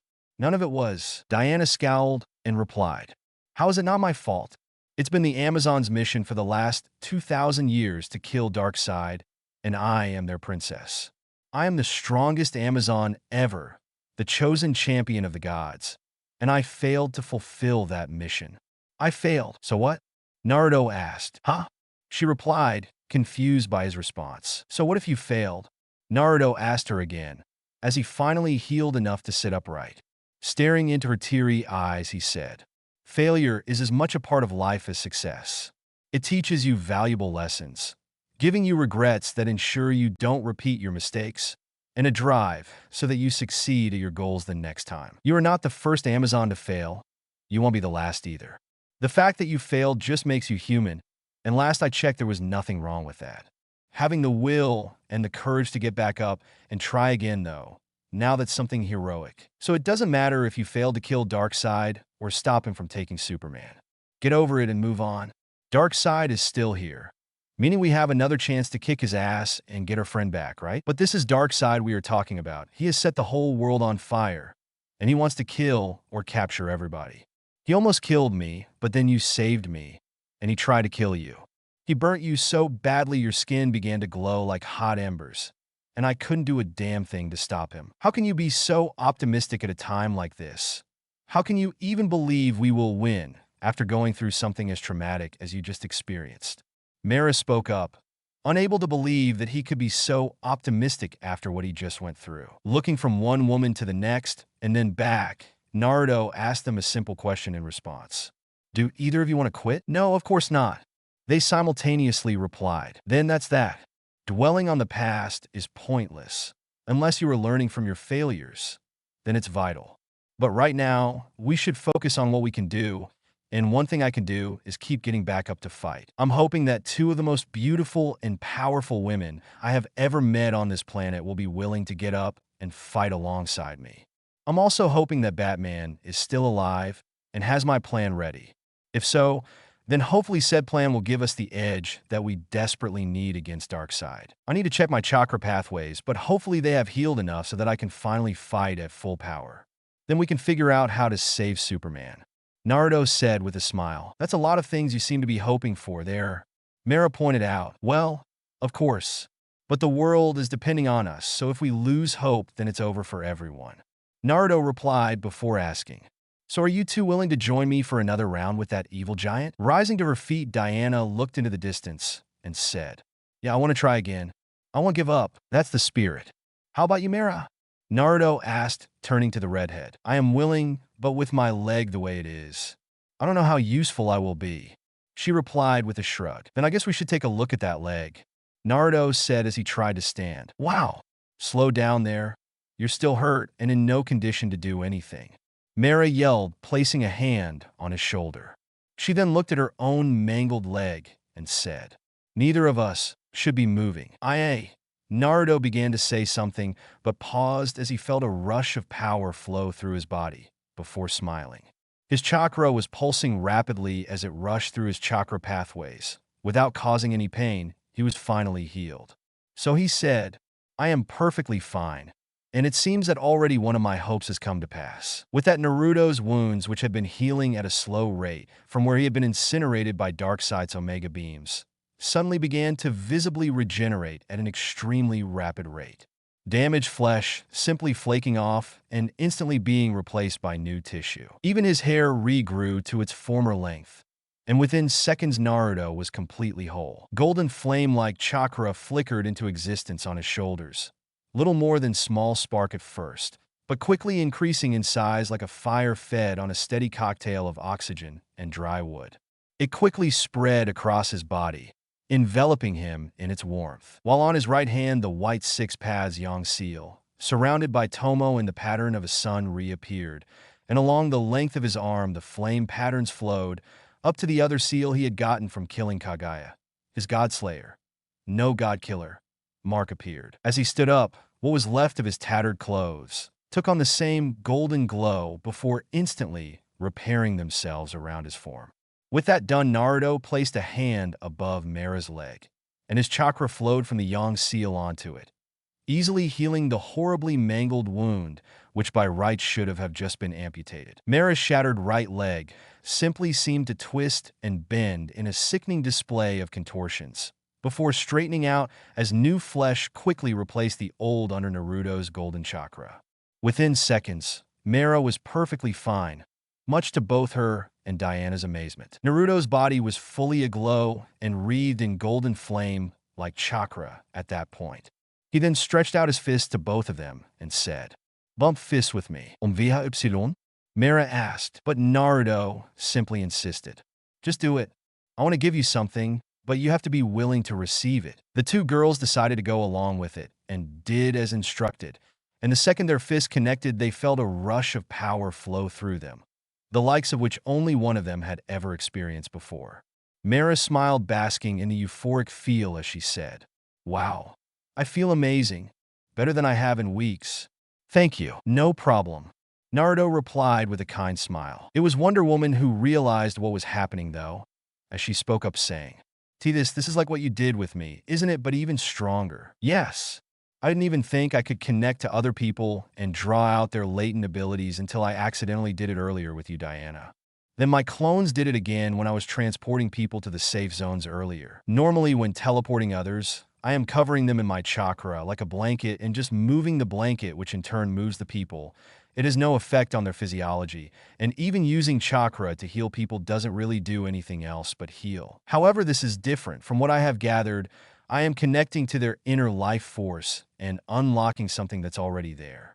Normal humans don't have chakra pathways or much chakra, so I have no idea what I am unlocking, but with Diana, she got lightning powers. So the question is, what did you get, Mera? Naruto asked the red-headed Atlantean. She shrugged as she replied, I don't know, but I feel great, like I am bursting with energy. Well, we will have to figure it out later. For now, the chakra I gave you should let you move faster, hit harder, heal, and generally be more durable," Naruto said before turning to Diana and asking, "Now which way did Darkseid go? And where is the rest of the team?" "Remnants of Metropolis Harbor, Metropolis. I must commend you for your survival, mortal. Most simply turn to ashes after getting hit by my Omega beams, and even fewer come back for more after surviving. Tell me, what is your name?" Darkseid asked the blonde human before, who had once again shown up to fight him, and this time all alone. The new god did not say it, and he would have rather died than admit it, but he felt a smidgen of respect for the mortal. Not only had he somehow regenerated from a rather thorough attempt by Darkseid at incinerating him, he had actually come back stronger. The human eyed him warily, but without true fear. It was clear that he respected the threat that Darkseid represented, yet was obviously also unwilling to back down from this fight. It was an impressive disposition for a mortal to have, perhaps even something he would have considered an admirable quality, if not for the fact it was also very annoying. Darkseid didn't have time to deal with human trash. He needed to find his daughter quickly. Grail's mother, the Amazon assassin Marina Black, had trained her well, and she had become quite skilled at hiding her presence from him. It wouldn't stop him from finding her, of course. He was the master of the Omega effect, and he shared a unique bond with Grail, who had inherited it. It was simply impossible for either of them to not instinctively be aware of each other's presences when in the same universe, let alone on the same planet. The only problem was actually pinpointing her location now that they were on the same world. All Darkseid had was a general sense that she was on the planet. Finding her exact position was something he and his forces had to do manually. Darkseid knew he would have felt it if Grail fled off-world, and that was the only reason he was even willing to indulge this brave but foolish mortal's attempts to draw his attention. "My name is Sage," the young one quickly responded, before immediately shifting into a combat stance. It was as clear an invitation as any for them to begin their battle. Apparently, this Sage wasn't one to banter like most of the champions on the other Earths he had visited. Furthermore, after their previous scuffle, Darkseid had come to acknowledge the mortal's martial combat skills. It was for these reasons alone that Darkseid decided to take things slightly more seriously than last time. After all, Sage was stronger than before and had already proven himself to be a tricky opponent. "Very well, let us begin," Darkseid acknowledged, in a tone that might have been mistaken for resignation. A single motion of his hands, and all his remaining parademons resumed their harvesting duties with orders to ignore this battle, and not interfere unless he commanded it. The monstrous creatures immediately obeyed, flying off to round up humans. For a tense few seconds, neither of them moved so much as inch, as they sized each other up. Sage in his favored fighting stance, Frogkutta, and Darkseid with his arms folded behind his back, a distance of less than 20 meters between them. Then the new god exploded into action, responding to his will. The Omega effect in his very soul immediately pooled behind his eyes, letting them brighten to a blinding luminosity before being unleashed. His crimson Omega beams readied to give this so-called Sage another lesson in the art of agony. Had anyone else been there and been paying attention to his face, they would have noted the evil smile Darkseid now bore. The response from the human was instant. Sage burst into motion with his impressive speed for a mortal without access to the Speed Force, hoping to get in close before he was incinerated again. Unfortunately, he was only fast for a human. Darkseid easily tracked his progress with his vision, his eyes flashing 6 times as they unleashed 12 hellish beams of his deadly Omega effect. All 12 of the Omega beams easily locking onto Sage and striking independently of each other from different angles. It was a simple but efficient tactic, an omnidirectional attack, that struck down his target at close to the speed of light in a pincer maneuver. The attack was utterly unavoidable, and one that had served him well against other versions of the Justice League. Not even the other iterations of the Amazon Princess, who were all notoriously skilled at deflecting attacks with their divine bracelets, were been able to walk away unscathed from it. That each beam was powerful enough to hurt fully powered Kryptonians and other gods meant that most beings could not even hope to take it head-on. However, Darkseid quickly learned that Sage was not most beings. Sage stopped on a dime as the Omega beams surrounded him. His form lit up in golden flame-like energy, even as a pitch-black sphere suddenly appeared in his outstretched right hand, while 8 more of the spheres materialized and floated lazily behind his back in a perfect circle. Strange markings also began to cover the mortal, particularly Sage's right arm, giving of both a feeling of familiarity and the unknown. As soon as he saw them, Darkseid had an intensely bad feeling about those spheres. He recognized them as not being normal, as well as something a human should not possess. These feelings were proven correct almost immediately, when the sphere in Sage's hand shifted into a battle staff as dark as the abyss, which the blonde then twirled around himself at blinding speeds. The staff spun like a buzz saw, only at speeds that were easily approaching that of light itself. Then at just the right moment, as if knowing exactly what angles the Omega beams would converge at, Sage used the edges of the staff to intercept all 12 Omega beams. To Darkseid, as he watched it happen in slow motion, it was as if Sage was simply guiding his staff to where it needed to be, before the beams even hit, making their unpredictable random movements pointless. Did it have some kind of precognition? Even more shocking was the fact that normally when his Omega beams hit something, they either exploded or completely incinerated whatever they touched, unless he willed them to perform other exotic tasks. The only exceptions to this, as far as he was aware, were artifacts and weapons imbued with powerful magical or divinity. The bracelets worn by the Amazon warrior women used for deflecting attacks away from them were one good example. Divine artifacts made from Athena's Aegis shield. The trident granted to the Atlantean king was another, made by Hephaestus's forge, and gifted to the first king of Atlantis by Poseidon in the distant past. What Darkseid was witnessed happening at that moment, however, was neither incineration, explosion, nor a form of deflection. Instead, it was like his Omega beams were simply erased from existence upon making contact with that black weapon. To be more precise, it was like they were absorbed or sucked out of reality upon making contact with the pitch-black sphere turned staff. His Omega beams were gone, as if sucked into a black hole, and his connection to them vanished. Whatever they were, those spheres were far from normal, and he made a mental note to avoid them at all cost. Despite the strange turn of events, the staff clearly had a limit as to how much it could absorb. Darkseid could clearly see the white, vein-like patterns that appeared along the length of the battle staff, like cracks and fractures in an old wall. They had only appeared after it finished absorbing all the Omega beams, so rightly assumed that the black weapon could only contain a limited amount of power. It was still an impressive feat considering they absorbed his power. All these observations and thoughts flashed through Darkseid's mind in picoseconds, and were tossed aside as Sage barely finished absorbing the Omega beams before spinning on his heel and throwing the battle staff at Darkseid like a javelin. Rather than batting the clearly unstable weapon aside or shooting it down with his Omega beams, Darkseid, with a thought and a small hand gesture, stopped the projectile in midair.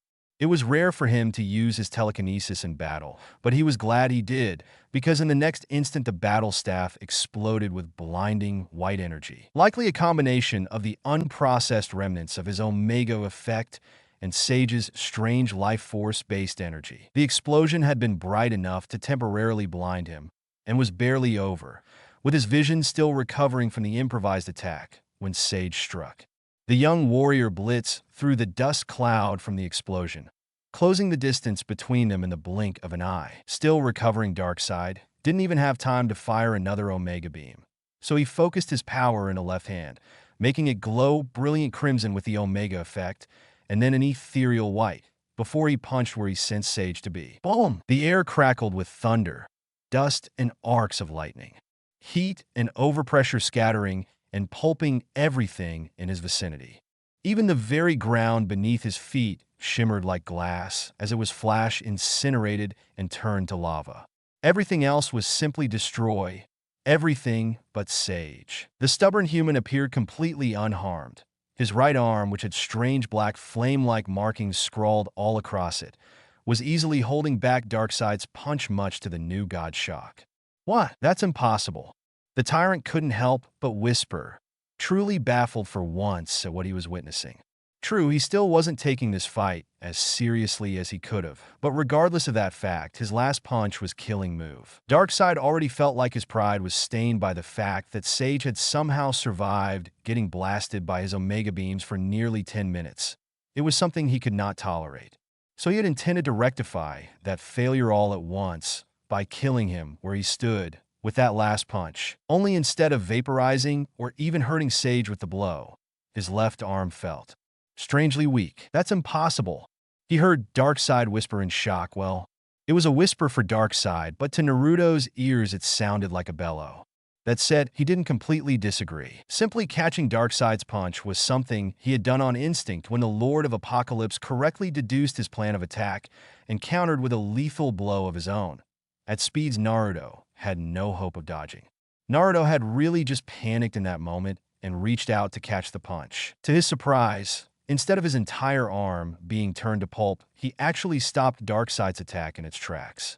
Naruto knew he was strong, but he certainly wasn't that strong. Furthermore, he could feel himself getting stronger as he held the god's arm at bay. It was only by a small amount, but it was still very obvious to his senses that he was somehow absorbing Darkseid's power and increasing his own in the process. All in all, it was a mere drop in the bucket when compared to the oceans Darkseid still had for his reserves, but it made his job easier. After meeting up with the others, they had come up with a simple plan. Their primary object was to keep Darkseid busy until Batman got back to Earth with Superman. Of course, if they could somehow kill the new god, then they were to do everything in their power to fulfill that goal. Unfortunately, the whole team knew that it was highly unlikely any of them would be able to kill the Apocalyptic Tyrant. So the next best thing, as per Batman's suggestion, was to simply blind Darkseid using Aquaman's trident and Wonder Woman's sword. Those were the only weapons Darkseid had actively avoided up until now. So it was logical to conclude that they could harm him somehow. In hindsight, it was almost obvious that blinding the god was the strategy they should have employed from the very beginning. Since he had appeared, Darkseid had clearly shown that he favored using his Omega Beams above all other abilities whenever he attacked. The fact that his Omega Beam could lock onto a target and pursue them independently of his actions, as well as avoid obstacles by making sharp corners around them, made the attack ludicrously dangerous.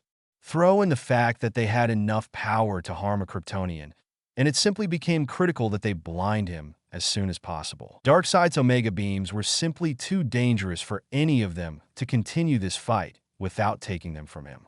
Only Naruto, Wonder Woman, and Flash really stood a chance at avoiding or deflecting the powerful I-Beams of Doom, as Green Lantern called them. So Naruto had volunteered to face Darkseid alone as a distraction. He only needed to keep the new god's attention long enough for the others to catch him in a surprise attack, but they had to wait for the perfect moment or it could really end badly. The right hook came like a bolt of lightning from seemingly out of nowhere, shocking Naruto out of his thoughts. Had he stayed in the same position, he would have had every bone in his body around the point of impact shattered in an instant.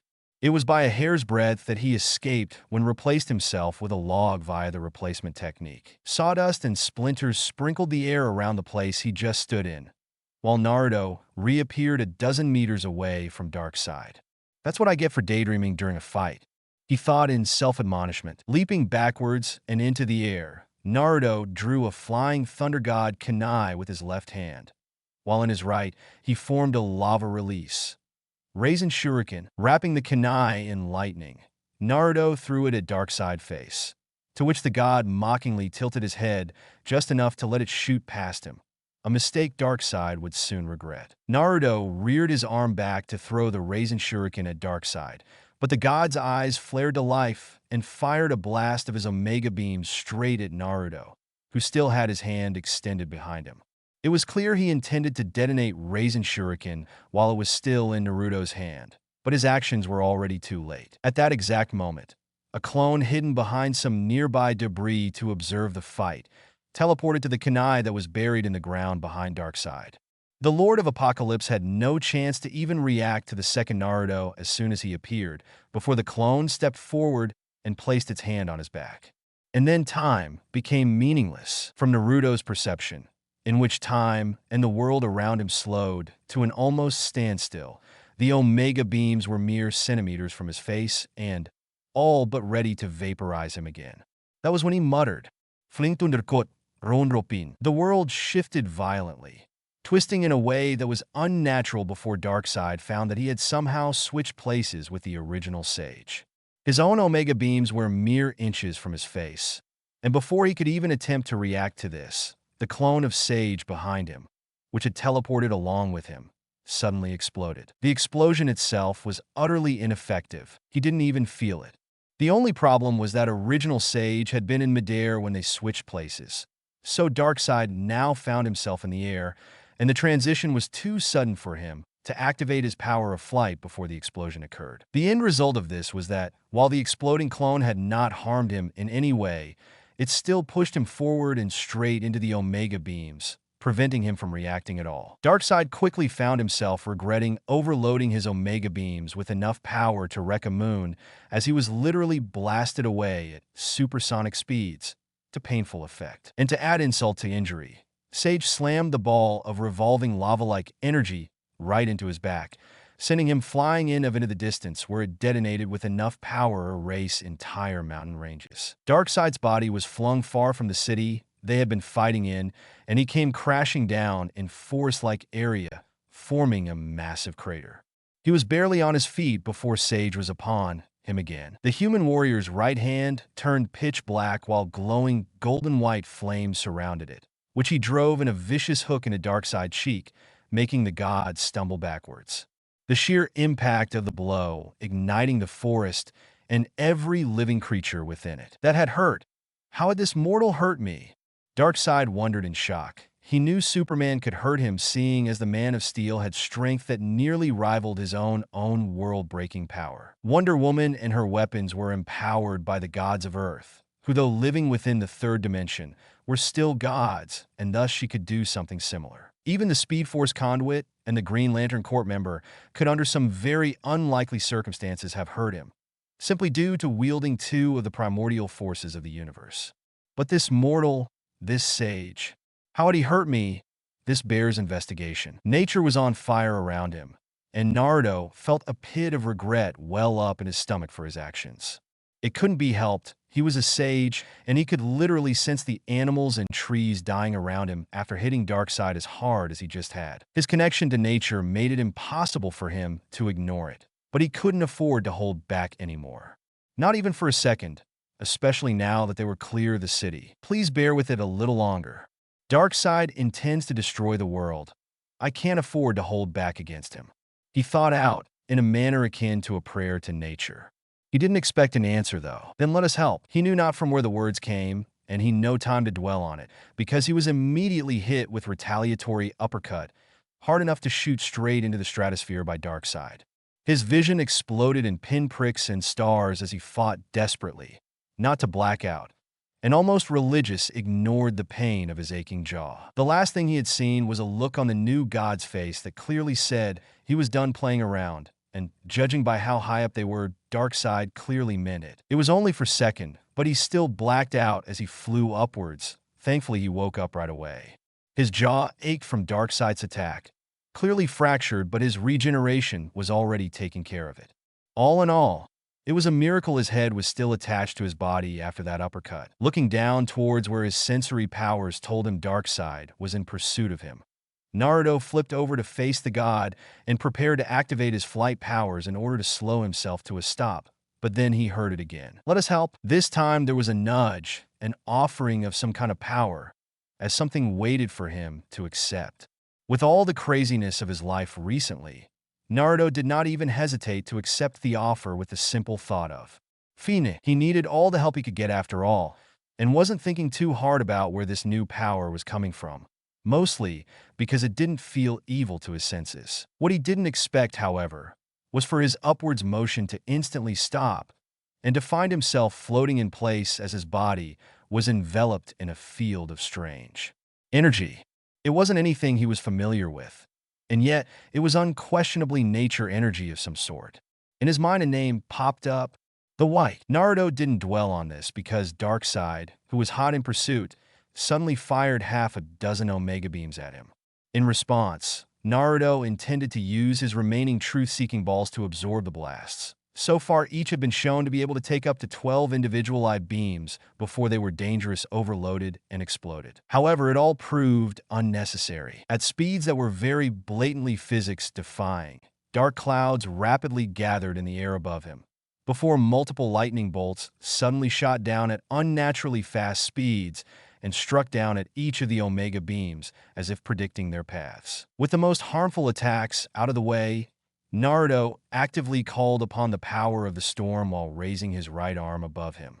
A bolt of pure white plasma flashed across the sky and struck his raised hand, where he mixed it with his chakra and formed a lightning release, Raisen Shuriken. Naruto then merely thought about attacking Darkseid, and whatever the white was, the energy acted intuitively to his thoughts, accelerating him straight down at the god on a clear attack vector, before either of them could fully react to the other. Darkseid raised his hands to grab at Naruto's neck, before the ninja could slam the attack into his face, but another bolt of lightning slammed into the god's eyes, momentarily blinding him. It was an opportunity Naruto did not waste, as he flew around the outstretched arm and slammed the new kind of Raisen Shuriken into Darkseid's unguarded chest, blasting him straight downwards into the ocean below. However, Darkseid wasn't a being that was felled so easily. Darkseid felt rage begin to boil in his pitch-black soul as the mortal, known as Sage,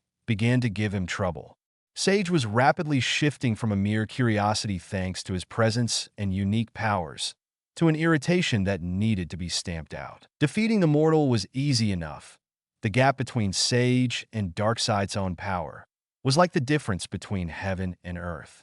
The problem was that the actual Earth seemed to want to weigh in on this private battle. The Apocalyptan new god was more than familiar with elementals due to encountering them on other Earths. He already had special individuals designed to deal with them, which was why he knew perfectly well what a wielder of the white was capable. This brat was inexperienced, and he clearly wasn't channeling as much of the power of the sky as his counterpart on other Earths had shown themselves to be capable of. But that did not change the fact that Sage had spontaneously gained access to this power, nor the fact that even before that the human had somehow stopped a full power punch from Darkseid, literally weakening the god and sapping his divinity. There were many other powers he had shown before that, tricks that, while all impressive, were generated by the blonde's own life force powers. Those last two powers, however, were different.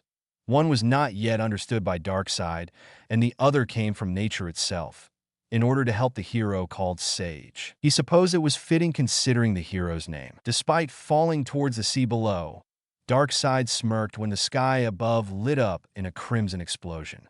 One of the Omega beams he had fired earlier had looped around Sage and struck the blonde annoyance in the back while he was distracted with his own attack again. Darkseid. The mortal was blasted down towards the murky ocean waters where he quickly joined Darkseid. If the white was giving the blonde its energy, then forcing him into the water would naturally take away the power offered to him by the sky. So it was with a smile that Darkseid swam towards Sage at speeds that would cause global tsunamis and kill any nearby fish for hundreds of leagues, before planting his fist in the hero's stomach. A smile that would not last long. Naruto doubled over in agonizing pain as Darkseid appeared out of nowhere and punched him in the torso. He could feel his bones shattering throughout his chest cavity, even as his intestines were pulped and his lungs collapsed. A second blow to the right cheek knocked out one of his incisor and fractured his jaw, before a third shattered his nose and cheekbones, leaking his life blood into the ocean. What pissed him off most as he shot backwards through the murky waters was that Darkseid had the temerity to pluck up his tooth, which floated freely in the ocean water after it was knocked out of his mouth, keeping it as a souvenir or something. For a moment, Naruto literally found himself seeing red, as unbridled rage filled his being. It was animalistic, the type of rage you expect from a cornered, desperate, and badly wounded beast with nowhere to run. So enraged was he that he did not even note the small amount of pressure filling his mouth as his missing incisor was quickly replaced, nor how the cartilage in his nose promptly fixed itself, faster than it ever had in the past, even with Kurama's help. He did, however, note the rest of his shattered bones begin to repair themselves. It was like his natural regeneration was turned up to 11, all damage done by Darkseid brief assault rapidly repairing itself. A red mystical glow surrounded the wounded areas before regenerating them. Naruto was so shocked by this that he snapped out of his rage and promptly realized that he wasn't choking on the water he had been forced to inhale. He already knew he could hold his breath for incredible amounts of time, to the point that he didn't really need to breath whenever he entered uninhabitable environments. His chakra took over, suspending the respiration process while directly supplying him with the energy he needed to survive. However, this was clearly something different. When you inhaled water into your lungs, it was only natural to choke and try and cough it out. Yet he wasn't choking, nor had he stopped breathing. In fact, it was the complete opposite. He could breathe just fine underwater. Not only that, Naruto felt himself getting even stronger. The very water was giving him strength somehow, he quickly realized. A calming blue field of energy appearing his mind's eye and joining the animalistic red, the thunderous white, the earthy brown, and the vibrant green. Each color seemed to be battling each other for dominance, with blue currently taking center stage.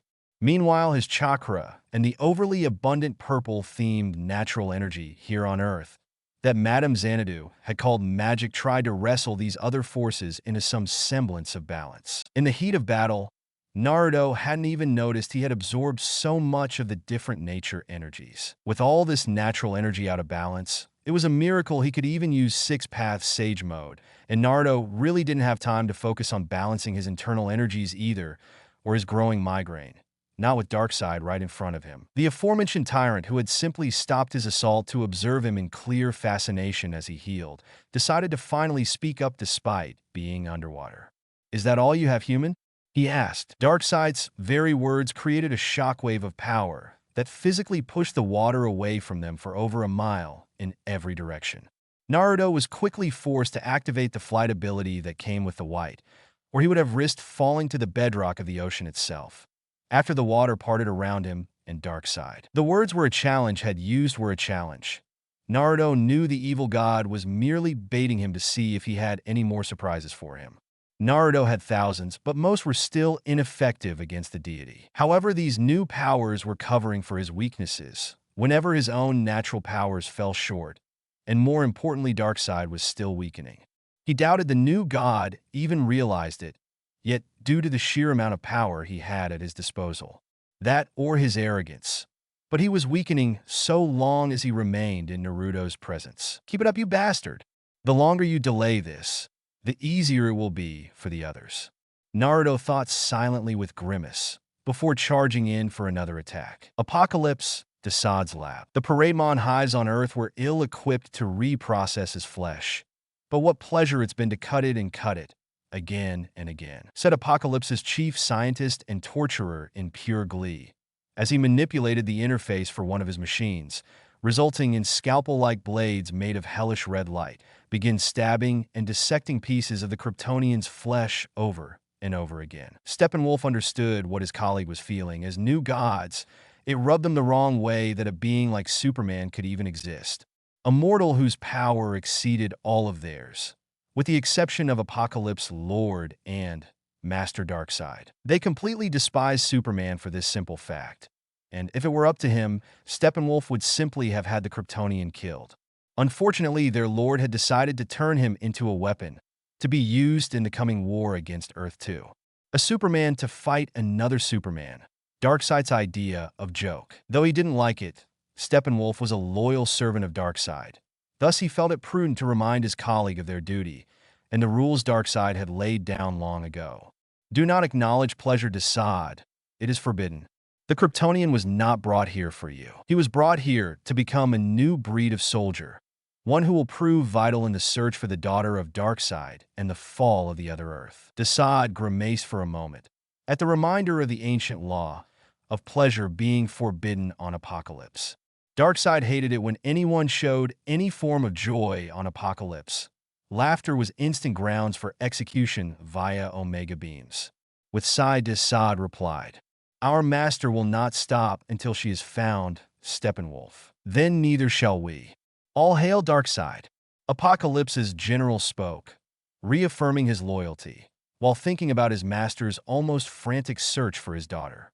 He knew better than to think it was out of love or devotion, but Darkseid was very obviously obsessed with finding his wayward child, and it was their duty to see that their lord succeeded. All hail Darkseid. Desaad responded in agreement. Suddenly, Steppenwolf's battle instincts flared to life, And with an impressively swift response, he raised his massive electro-axe into the air and skillfully deflected multiple flying knives meant to assassinate him and Desaad. Shocked and enraged that someone dared try assassinate him, the Apocalypse's military general, Steppenwolf barely had time to look up in the direction of his assailant before they disappeared. The assassins, who was crouching upside down on ceiling of the lab, vanished from sight the moment Steppenwolf looked at him, disappearing in flicker of golden light. Then, before the general could even process what he had witnessed and call for a search team to capture the assassin, the killer reappeared right next to him, already in the middle of an attack. A ball of golden energy had bloomed in the assassin's hand as he screamed, Rasengan! And the next thing Steppenwolf knew, the ball of energy was being slammed into his unprotected side. Steppenwolf found himself blasted through a computer terminal and then through a nearby wall as the energy attack detonated.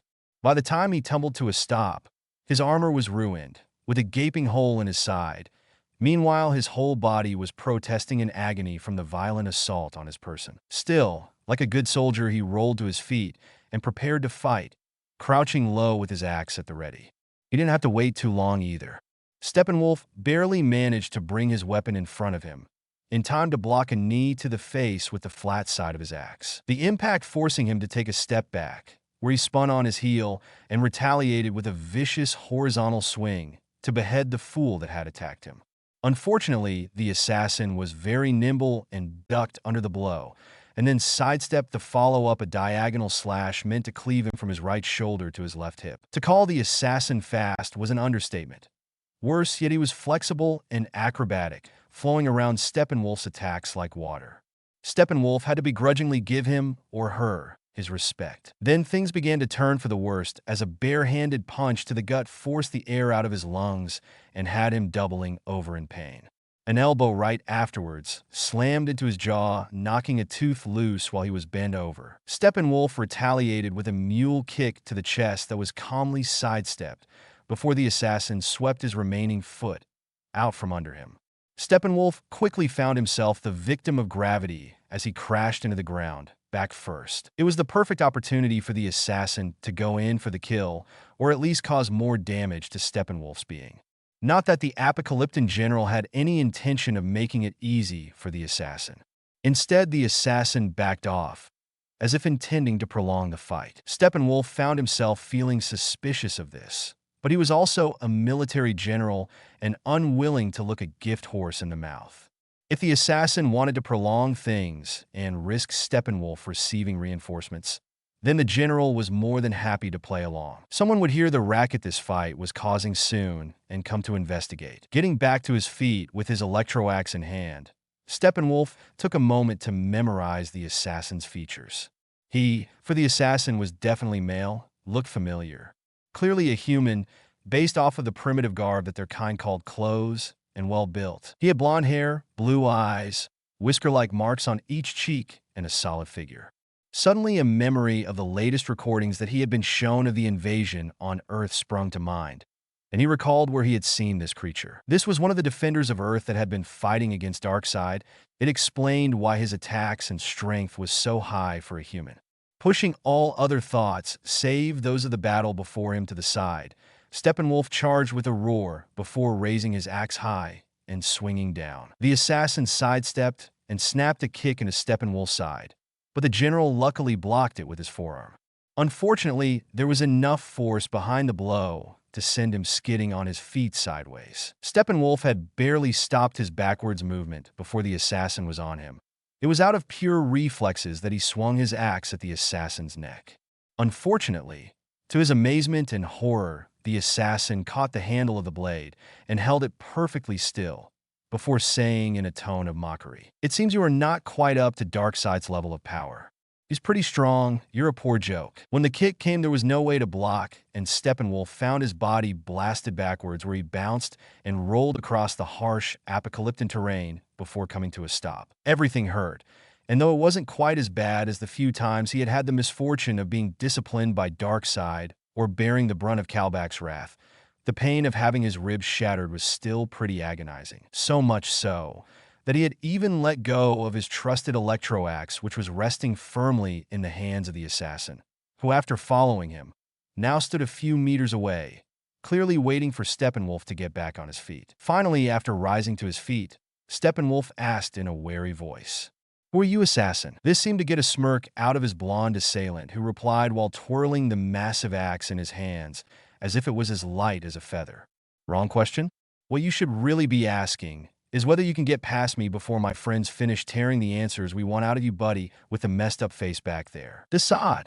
Steppenwolf cried in realization this assassin was merely toying with him, in order to draw more attention to their battle and give his allies more time to extract valuable information from his fellow new god. His companion would be even more helpless against opponents of this caliber, seeing as Desaad was not a soldier. Steppenwolf knew he had to do something, but he had no idea what, and the assassin had already taken his favored weapon from him. Something must have shown on his face, for the human who had previously looked almost angelic suddenly gave a positively devilish smirk as he said, "That's the look of panic I want. Now come here, little god. I want the world to hear you scream." It was going to be a very bad day for both Steppenwolf and Desaad. Several hundred miles off the coast of Metropolis, Naruto felt the bones in his right arm crumble, and his muscles turn into mush as he blocked Darkseid's punch after failing to properly dodge. There wasn't much he could do to avoid it after Darkseid managed to pin him at the bottom of the sea floor. However, despite the pain, he didn't worry about his injuries. This was not the first or second time Darkseid had all but pulverized a section of his body. The animalistic power of the strange red energy accelerated his regenerative healing, weaving bone, flesh, and blood back together in microseconds. Unknown to him, there was a lot more that the energy field known as the Red could do, but Naruto was subconsciously using it to accelerate the repair of his body at a rate almost as fast as it was being torn apart, thanks to the sheer brutality of the fight. Not to mention that, while his back was literally pressed against the seabed, he was simultaneously channeling energy from the melt, another aspect of Earth's nature energy tied specifically to land, making his body tougher than diamond. It was all subconscious, just like how with the clear/blue, he had been able to breathe underwater and manipulate the water in order to swim through it quickly, or to use the white in order to fly and call down the lightning at will. And though he had yet to use the green, he instinctively knew that it could at the very least accelerate the growth plants. With so many different forms of energy flowing into his body, it was a workout in and of itself for him to balance it all with his own vast chakra reserves.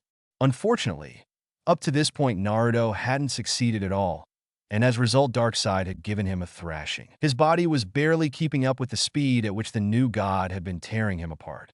Playtime was long since over, and Darkseid was actively trying to kill him. The Red worked overtime to keep him alive, but blood, teeth, bone fragments, and bits of flesh filled the deep ocean waters, as Naruto did his best to dodge, parry, and block his way through the new god's assault. Punches thundered even under the water, scattering tens of thousands of cubic meters of ocean water in shockwaves, before it returned to cover them again in its crushing depths. Naruto painfully endured it all, focusing solely on weakening the self-proclaimed god of evil, while keeping Darkseid in the midst of his fury from noticing the drain on his divine power.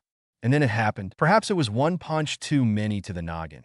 Perhaps Naruto simply gave in to the infamous Uzumaki temper that had been stoked by the animalistic rage of the Red, or perhaps he simply stopped trying to balance and control all the different forms energy his body now housed. It might have even been something as simple as his desire to simply protect his newfound friends, or the fault of the divine energy he had been leeching from the god, like an oversized vampiric parasite. In the end, Naruto himself had no idea what triggered it. All he remembered was the moment when all the pieces came crashing together.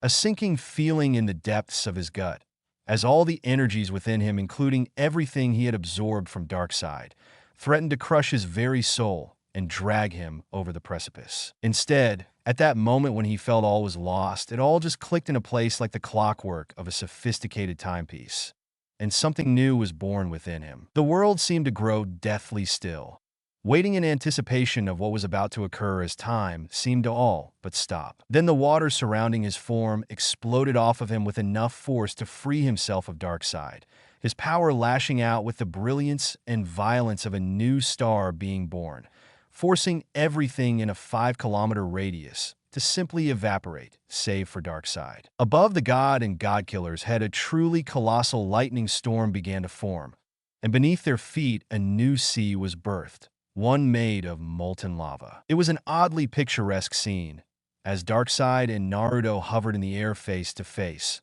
a literal wall of ocean water rushing in towards them to fill the void Naruto had created as his powers took on a new form. Skyfire flashed above, and the boiling ichor of the planet bubbled below.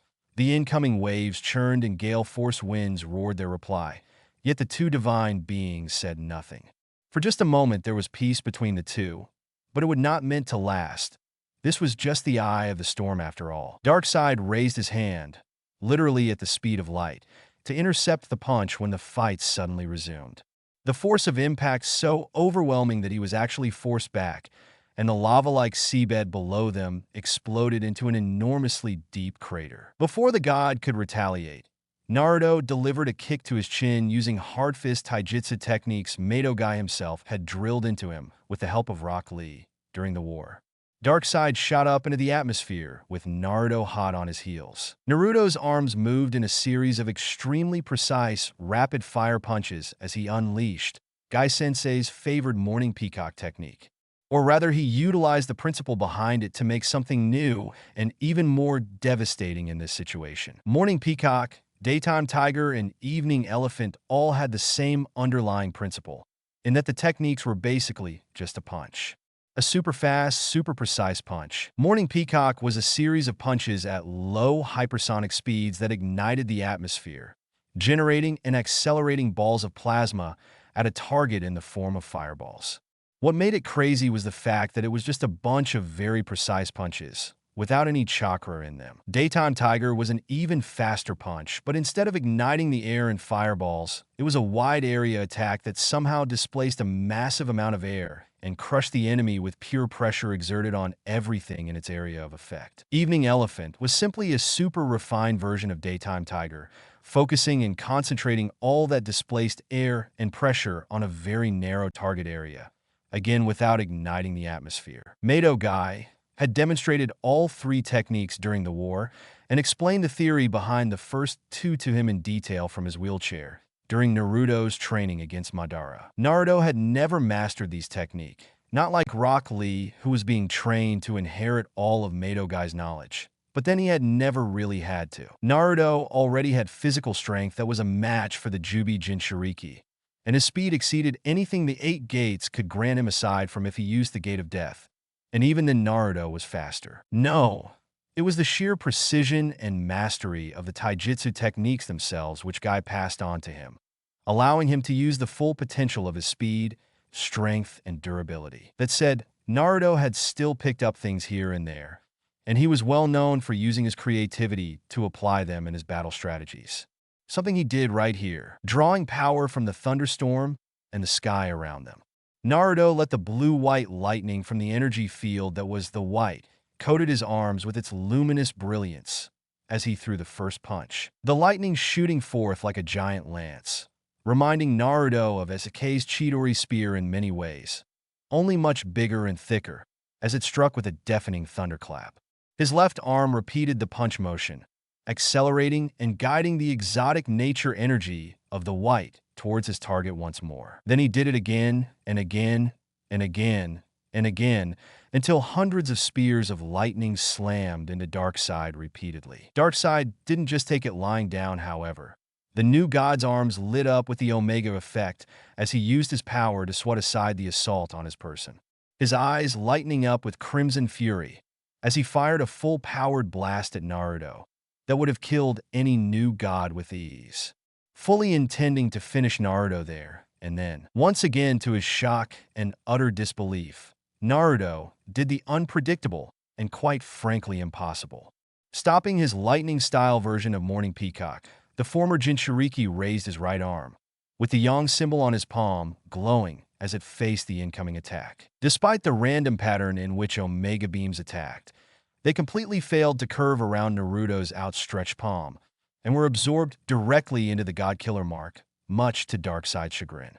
Worse yet, the attack did absolutely nothing to Naruto. Well, that was not true. It did do something, it just didn't kill him like Darkseid had intended. Instinctively, he felt the additional power coursing through his veins. Naruto knew that this was what his body and his powers were pushing him towards ever since he began absorbing all these different energies and trying to mix them with Six Paths Sage Mode.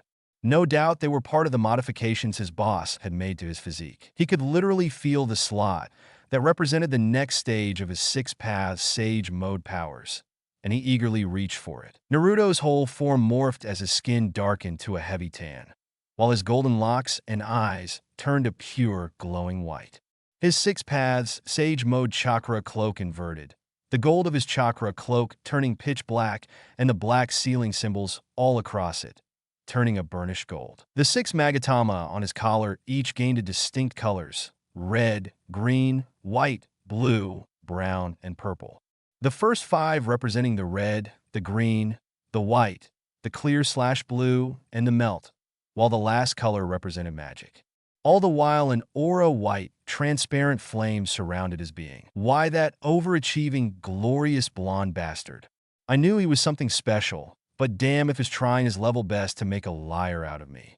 He shouldn't be able to push Darkseid this hard, but I can't ignore what I am seeing. The entity that had brought Naruto to this universe and named itself his boss yelled in disbelief at the sudden change events, an amused grin on its face as it watched the fight. With snap of its fingers, a couch, a bucket of popcorn, and a Coke appeared in its hands as it settled down to watch the fight more closely. And for the first time ever, it ignored its duties to the multiverse. Darkseid shot forward, clearly unwilling to let this sudden transformation finish, his punch slamming into Naruto with enough force to shoot him into the core of the planet. Instead, Naruto instinctively used the replacement technique, leaving his truth-seeking balls with a non-existent log. Before Darkseid could react, all 9 of the truth-seeking balls transformed into tailed beast raisin shurikens and collectively detonated with explosive forces in the Petaton range. The force of the explosion threw Darkseid high into the sky and directly at Naruto, who was waiting with a devastating punch just as the god shot by. The blow shot Darkseid straight back down and deep into the bedrock of the ocean, which was followed by another punch as Naruto immediately pursued him, digging him deeper into the ground. Hundreds of more punches rained down on Darkseid, physically forcing him through the planet's crust and into the mantle, before arriving in the liquid outer core. Darkseid, however, turned the tables with only one punch that shot Naruto in different direction, right out of the Earth's internal structure. Nature was on the ninja's side, it seemed, because despite being blown through the outer core of the planet's depths, he wasn't crushed by it. In fact, he could feel the liquid core parting around him gently and guiding him back to the surface, while attempting to crush Darkseid. This, unfortunately, did not even slow down the angry god as he tried to kill the ninja. Naruto re-emerged from the depths of the planet somewhere near Australia, bursting through the ocean floor and then the water's surface in a majestic spray, before shooting straight up into the sky. In seconds, he was above the mesosphere, where he quickly spun around to look down and await his enemy.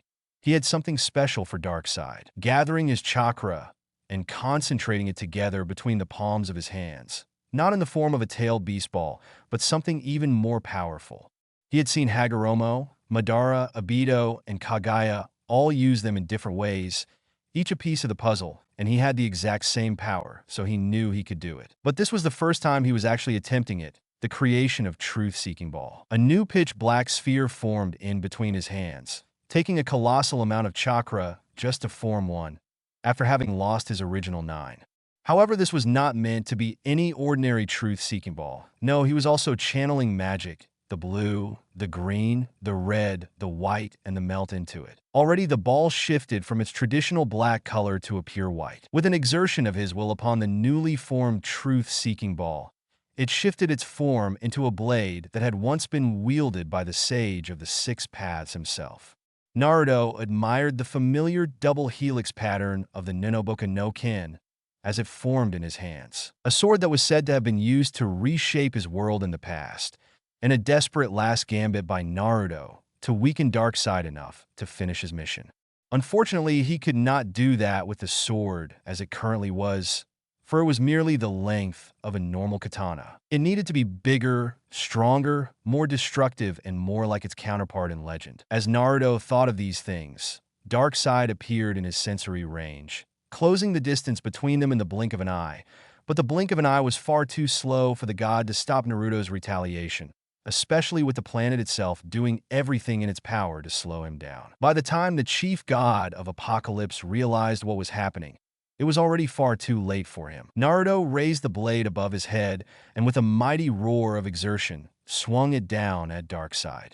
The pure white blade began extending its length mid-swing as all the chakra, magic, and other forms of exotic energy / matter in the blade came crashing down into the wide-eyed god's chest with life-annihilating force before exploding. Had Naruto not already flown into the planet's exosphere, this gambit might have damaged Mesosphere and left billions at the mercy of meteors and solar radiation. It was only through the guidance of nature that Naruto knew exactly where to be when he struck such a mighty blow. And what a blow it was. For a few seconds, a new star was born, visible to almost everyone in the eastern hemisphere of the planet, as white light blotted out the brilliance of Sol itself. Naruto, however, was not done yet. Despite being blinded and deafened from the explosion of his own attack, he flew towards Darkseid, using only his sensory abilities. This was the team's best chance against the new god, and he was already growing too exhausted to keep up this level of combat.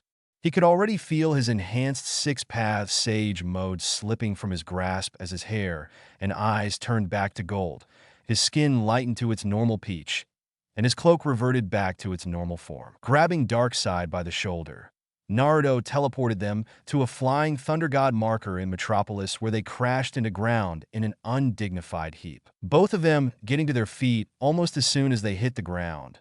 Naruto maneuvering behind Darkseid and grabbing his massive right arm before he could react, then twisting it behind his back. The ninja deliberately hyperextended the god's arm to the point that a human would scream in agony and wouldn't have enough leverage to remove him. Darkseid merely grunted at his efforts, while Naruto froze his arm in place with Shikaku's curse marks, empowered by what was left of his enhanced six paths Yang Chakra. Even with all Naruto had done so far, this was only enough to lower the Darkseid's strength to the point that even when the new god was serious, it was no longer an overwhelmingly one-sided battle. But that was exactly the point. Darkseid was finally disoriented and wounded enough from getting hit and blown up by the Ninoboka no Ken that it gave the heroes the chance they had been waiting for to turn the war around. Just as planned, the new god was in the process of reaching out with his free left arm to remove Naruto and break the restraint seal the ninja had placed on him, when Diana's lasso of truth ensnared the limb and pulled it to the side. Several clones nearby immediately joined her, combing their strength to keep hold of the lasso as the god tried to thrash around. Other clones activated a sealing array beneath Darkseid's feet that kept him pinned in place. Then, before Darkseid could try to break any of this with brute force, a massive clamp made from emerald energy appeared, clamping around Darkseid's body and keep him in place, courtesy of Green Lantern. With Darkseid fully restrained, there was a sudden thunder-like crack as the sound barrier shattered several times over. The Flash appeared in a blur of speed, even to Naruto's eyes, with Mera and Aquaman in tow, as he used his speed to carry them towards the immobilized form of Darkseid. Then, with a yell of exertion, the speedster physically threw the two Atlanteans directly at Darkseid before he could even think incinerate them with his Omega beams. The two Atlanteans, with perfect synchronization, simultaneously stabbed Darkseid in each of his eyes. Aquaman with his seven-pointed trident and Mera with Wonder Woman's sword, completely blinding the god and taking his most devastating weapon out of play, just before his eyes began pool with the Omega effect energies, in preparation to unleash the Omega beams. Darkseid's roar of agony actually brought a sigh of relief to Naruto. They had succeeded at their mission, completing their objective to blind the new god.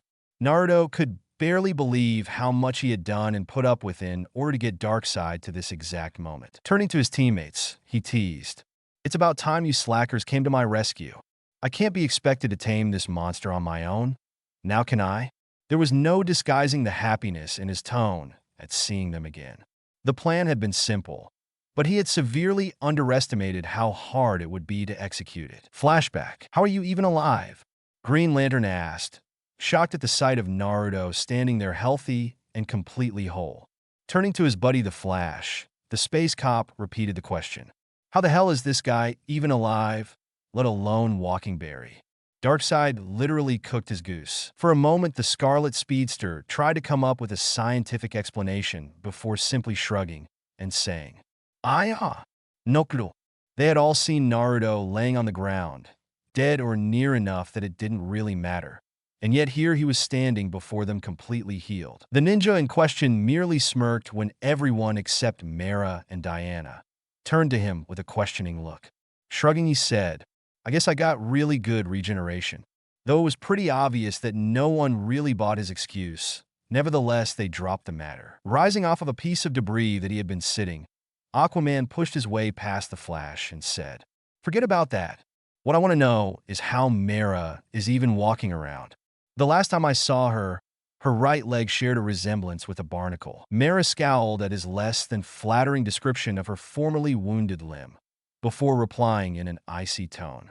It was Naruto's doing, and I would thank you not to compare any part of my body to barnacles or anything else in the sea from now on, King Orin. Aquaman nodded sadly, the frigidity in her tone making it clear that just because she had been willing to die for him did not mean things were okay between them. Even so, Naruto sensed a gratefulness radiated from the king for the fact that Mera was no longer hurt. Gratefulness that was specifically being directed towards himself, even if it remained unspoken. Redirecting everyone's attention to the matter at hand, Naruto said, Okay, how about we focus on Darkseid for a moment? I heard Batman has gone to get Superman back with a couple of my clones, so until they get back, we need to keep that evil bastard busy. But how exactly are we supposed to do that? We already tried everything we knew, and it did nothing. Green Lantern asked. It's not going to be easy, Lantern. Our coordination with each other is poor. Battlefield awareness less than stellar, and our communication skills with each other are non-existent.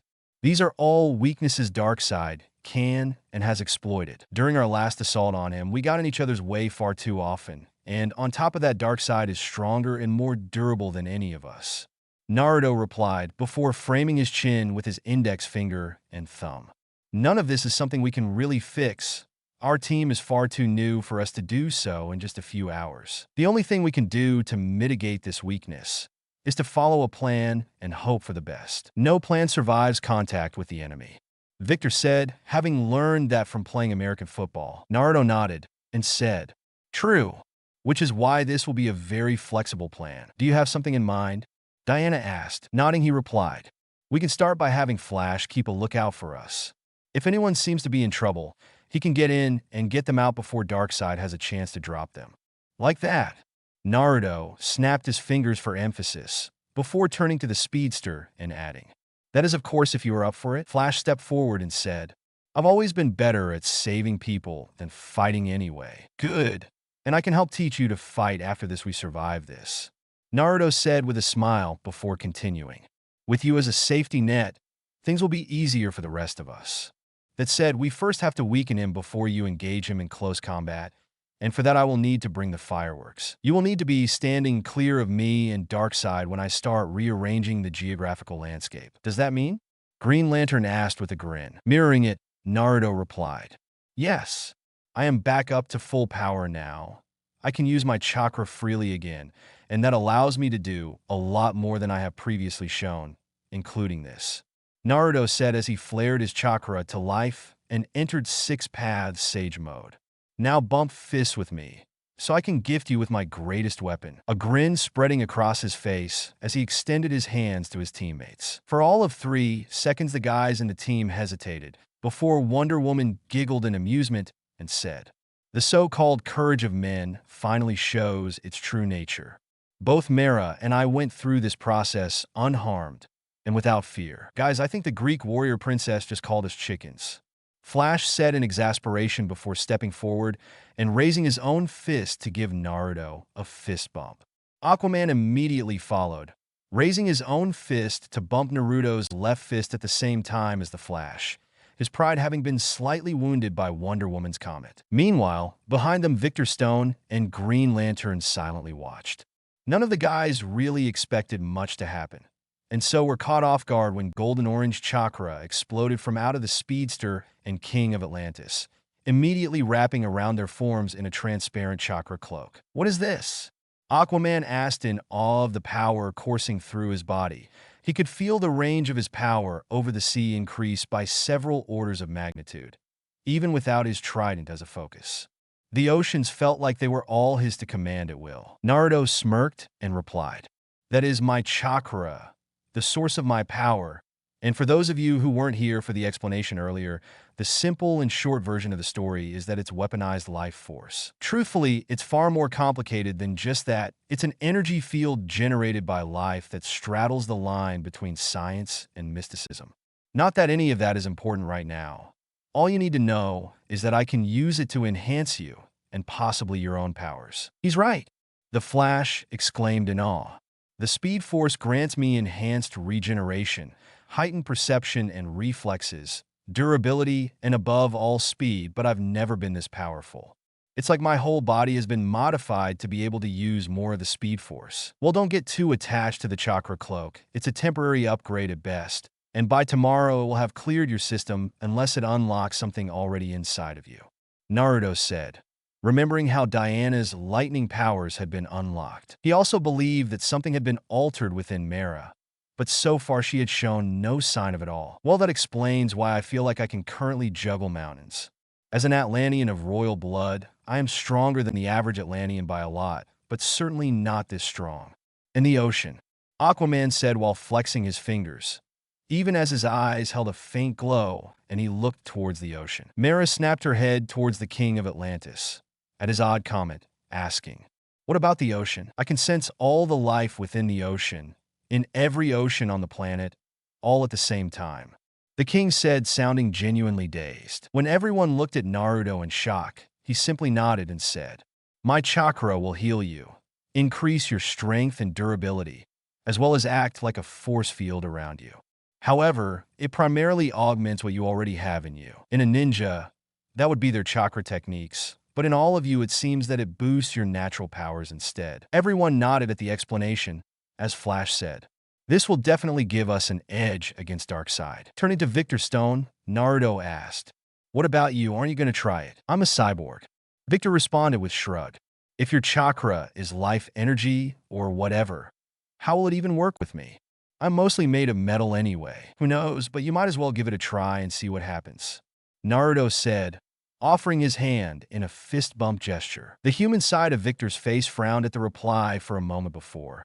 He eventually relented and simply said, "Fine," while extending his fist. The moment his fist made contact with Naruto's, he felt a rush of energy unlike any he had ever known flood his body, both the artificial and organic parts.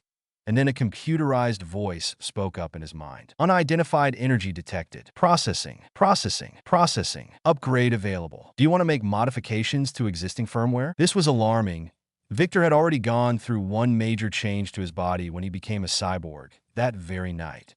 That another change to his physical form was presented to him mere hours after he had learned to control his cybernetic body was not something he was particularly keen on accepting. However, something told Victor in his metaphorical gut, having already lost his real one, that if he didn't take this chance, then he would regret it later. So he spoke the words he felt came most naturally to him in that moment, and said, "Yes, acknowledged. Upgrade in progress. Upgrade complete." Victor Stone couldn't help but note that when the computerized voice said upgrade complete, the physical changes occurring to his body were only just beginning. First, his armor seemed to bulk up in mass, as it painfully began separating itself from the majority of his organic body. For a long, terrifying moment, Victor was left fearing that the process might actually kill him, his heart rate spiking and his breathing becoming labored in response. Then came the glow, the unmistakable golden energy Naruto had called chakra, as it swirled into place over his grievous injuries, and to Victor's shock, began to regrow the damaged parts. This was helped along by a metallic slurry of nanites that joined together over his missing limbs and formed a skeletal structure for his missing arms and legs. More nanites then poured over the rest of his skeletal system, covering the rest of his bones in a thin layer of the same strange metal his armor was made from, making them virtually unbreakable. Through a few of the remaining connections between his brain and his armor, Victor had the schematics for the upgrade downloaded straight into his mind. He would have read about it too, if it wasn't simply more fascinating to watch a simulation of exactly what was happening. His flesh regrew at an accelerated rate thanks to Naruto's chakra, covering his metal bones in a Terminator-like fashion. Blood, vessels, nerves, and muscles, interwoven with bundles of synthetic muscle-like fibers that stored emergency nanite reserves. A small anomaly in his spine drew his attention, a small marble-sized shell appearing, hardened to impossible densities. Within it, a quantaneural brain was being formed, with hundreds of fine microcilia attaching it to the spinal cord and increasing his mental processing power 1,000-fold. New replacement organs were quickly regrown, a mix of flesh and hilariously advanced technology to replace what was missing and make him stronger. Then when all this was complete, his outer armor turned into a liquid silver slurry which sank through the pores of his skin and disappeared into his body. Only several quadrillion claytronic atoms, like nanites but smaller, were left on the surface of his skin as a thin layer of protection. Somehow, several tons of his bulk were completely absorbed by his body while leaving him with the weight of an average human his size and build. Even his hair and skin on the metal half of his head, along with his left eye, were regrown, as the metal and old eye lens were broken down into nanites and absorbed into his skin. The new eye quickly replacing his missing left eye, which had been sacrificed during the process which converted him into a cyborg. It was now a mix of cybernetic and organic, taking the best of both worlds. This was evident by the fact that it was still colored red. All in all, he looked pretty human, with the only reminder of his cyborg nature being his red left eye and silver veins containing untold numbers of nanites beneath his skin. A black and silver body glove had been grown by the nanites during the upgrade over most of his naked form to maintain his dignity. After a moment of observing the change, Naruto snorted in amusement and said, "Okay, not what I expected, but it works. I'm human." Victor muttered in shock, patting down his body and clutching at his healed face as if afraid it would disappear. Placing a hand on the young man's shoulder to steady him, Naruto said reassuringly, "You were always human, Victor. You just became a bit more. Though, I have to wonder about all that metal you were carrying. It turned all liquid and stuff, and then just disappeared. Inside you was left unsaid. It's still Dash." That was as far as Victor got before with a subconscious thought. He brought all the nanites out again, his armor reforming around him in a liquid slurry of metal before solidifying. However, it looked different now. His form was smaller and sleeker than before. It truly looked like he was wearing powered armor rather than it being grafted to his being. It also shifted around him like a liquid based on whatever his requirements were at that moment. Think Iron Man Endosim armor from the comics. It seems you can switch between forms at will now, Aquaman pointed out, sounding impressed. "It seems I can," Victor agreed hesitantly, while Naruto merely clapped him on the back, stepped past him towards Green Lantern, who had been suspiciously quiet for a while now. "What about you, Lantern? Don't you want to go? Who knows what my power might knock loose?" The ninja said, offering a fist bump, but the Coast City superhero shook his head in refusal. "I will pass," the Lantern replied with a sigh. Naruto could sense longing and disappointment coming from him, even as he said this. Surprised by his reply, Flash asked his friend, "Why? I mean, look at what he did for us. I want to, but believe it or not, my ring really doesn't like the color of his chakra, and if he tried to give me some of his power, it would throw a hissy fit and stop working properly. There is no point in trading one power for another, and without the ring, I don't really have anything special for him to augment. So I will just stick to what I know." Green Lantern insisted. Not wanting to force the matter, Naruto changed topics and said, "Okay, with that settled, let's get back to business. Darkseid is toying with us, and I want to use that to our advantage. We need to blind him. Without his eyes, he can't shoot his Omega beams, which seem to be his favorite method of attack so far. Diana and I have already shown we can stop the shockwaves he makes when his arms start glowing. So we all need to focus on taking out his eyes. How do you propose we do that?" If he sees us coming, he will incinerate us. Green Lantern asked. I will distract him for a bit and hit him with everything I can throw at him. The second he appears disoriented, I will teleport him here. Naruto said while throwing a flying thunder god kunai on the ground and continuing, where the rest of you will blindside him and hopefully actually blind him. I will hold him still long enough for Diana to bind him with her lasso and hold him down with the aid of a few clones. At best, we will be able to buy you a few seconds, so you need to be ready to strike the instant me and Darkseid appear. Just a few seconds? Mera asked in disbelief. Naruto merely shrugged, as if to say nothing more I can do, then replied. A few seconds is all we really need, especially if Flash can do what I need him to do. And what's that? The speedster inquired. I need you to carry both Aquaman and Mera over to Darkseid, faster than he can react and fast enough for them to stab him in the eyes during the seconds we will buy you. You're going to need to be able to get in there before he realizes the danger and tries vaporizes all three of you. Naruto explained before turning to Wonder Woman and adding, also, for this to work I would appreciate it if you would lend Mera your sword, Wonder Woman. We need to take out both eyes at the same time.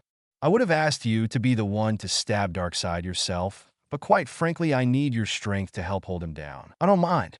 The beautiful raven-haired princess replied with a smile, before drawing her weapon and handing it pommel first to Mera, while saying, I presume you are well acquainted with a blade Mera of Zeeble. Mera took the offered weapon before taking a few practice swings to test the weight and balance of the weapon.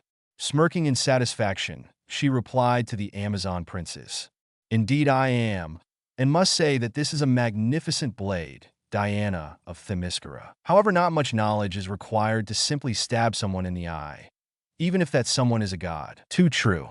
Wonder Woman agreed with a nod. Clapping his hands together, Naruto said, Great!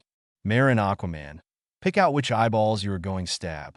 After that, work with Flash, so that he can practice carrying both of you, and how you will approach Darkseid when the time comes. With the speed boost I gave him, he should have plenty of time to line up his angle of approach, so that you can do what's needed. Batman said that Darkseid had been going out of his way to dodge Diana's sword and Aquaman's trident. It's time to put that theory to the test. Now, I don't know what state I will be in when I finally teleport him here, but I promise I will get him here. Just be ready to do your parts, and if we succeed here, we will be one step closer to victory. So, any questions? What about the remaining parademons? Green Lantern asked. Green Lantern, take out as many as you can, but do not leave this area. Our primary objective is blinding Darkseid. Flash looked horrified at suggestion, even as he said, but they will spread out dash. I know, and I hate it, Naruto said harshly, cutting of the Flash before he could begin a rant about heroics. But this is war, and we can't save everybody, so we have to prioritize saving the most people. If we do not stop him now, Darkseid will remain unchecked, and I can't stop him without you guys. This might be our best and only chance to end this war. Thousands will be abducted to Apocalypse. Flash, you mean tens of thousands. If I hadn't died. Naruto's voice faltered slightly as he said those words, but he continued. My clones would still be around to keep the parademons in check. But I did, and with Darkseid here, I can't make more and risk weakening myself against a hostile god who is stronger than Superman. Think about it logically instead of idealistically, Flash. If you were to zip off right and save as many people as you can, do you really think you could put a dent in the number of people being abducted? Most of the parademons can fly, and you can't. Even if we joined you and targeted every parademon on the planet in an all-out assault, Darkseid would still be free to do as he pleases, and I doubt he would just stand by and watch. We've all seen for yourself that he can kill us. I was lucky to come back. One of you might not be. Flash scowled at Naruto, with genuine anger directed at the ninja, as he said, You're asking me to turn my back on the innocent people I have sworn to use my powers to protect. Grabbing the speedster by the shoulders, Naruto replied, I am asking you to look at the bigger picture and save the world by targeting a threat to all life rather than the threats to several thousand lives. I know it seems cruel and heartless, but this is not an easy choice even for me. I wouldn't wish the burden of such a decision on anyone's shoulders, but we are at war, and war is hell. No one gets to walk away from an innocent. Flash seemed to vibrate in fury, but he did not dash off. Finally, with sigh, he said, Let's just get this over with. For what it's worth, Flash, I've been in your shoes. When I was 17, I was caught up in a war, and one day the enemy used his power to wipe out an entire battalion. One of my commanding officers chose to save me over countless others because my powers just happened to be necessary for ending the war. I watched over 15,000 of my brothers and sister die that day, and all I could do was ask myself why me instead of them. I never did understand the choice that Commander had to make, prioritizing me over so many other lives. He said sadly while turning away from the speedster before adding, "That is until today, right here, where I am faced with that exact same choice. We can't stop Darkseid without you.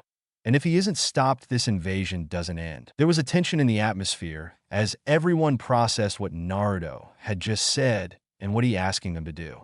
To let a few humans be sacrificed in order to stop, or at least cripple the global threat that was Darkseid. It went against every fiber of each of their beings, their heroic natures wrestling with the very idea.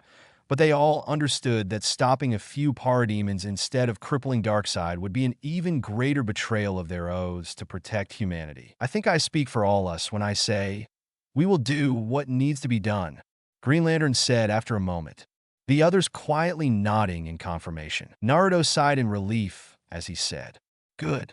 Be ready. Once we blind him, if I have anything left in the tank, I will send clones after the parademons." Flashback end. The Flash, with his usual swift efficiency, plucked both weapons from Darkseid's ruined eyes before the new god could even react in pain, and returned them to their owners, while Naruto backed away from the thrashing deity. It was a gruesome sight to behold. Naruto almost felt pity for the bastard, if not for the fact that he invaded Earth caused so much death already. A sword and a trident in both his eyeballs, and he's still standing. "What else can we do?" Green Lantern said with a grimace as his construct shattered under the might of the thrashing and now blind new god. "We can try and send him home," Victor Stone suggested, as he fired a concentrated blast of his white noise cannon at Darkseid, while simultaneously raking the sky with his shoulder-mounted plasma turrets of any parademons rushing to aid their master. His suggestion caught everyone's attention, and Mera asked him, "How can we do that?" She too was raking up a kill count as spears and swords of hard water shot into the sky like rainfall in reverse and utterly slaughtered anything caught in their path. Those cubes they've been using to form portals are basically supercomputers. They call them mother boxes, and I just need to speak their language. Victor responded while ducking under Darkseid, and the god swung his fist in the cyborg's general direction, and then backing away. The Zabellian princess's confusion was noted by his processors and ignored in favor of tracking a flight of parademons coming from the south via a Waintek satellite uplink. "Which is what exactly?" Lantern asked, as he crashed several fighter jet constructs in a Darkseid form, to no real effect. Victor Stone shrugged and replied, "Ping, or whatever." The three watched as Naruto jumped and delivered a spinning hook kick to Darkseid's face, knocking him over sideways in a setup for Wonder Woman to try and impale him through the neck.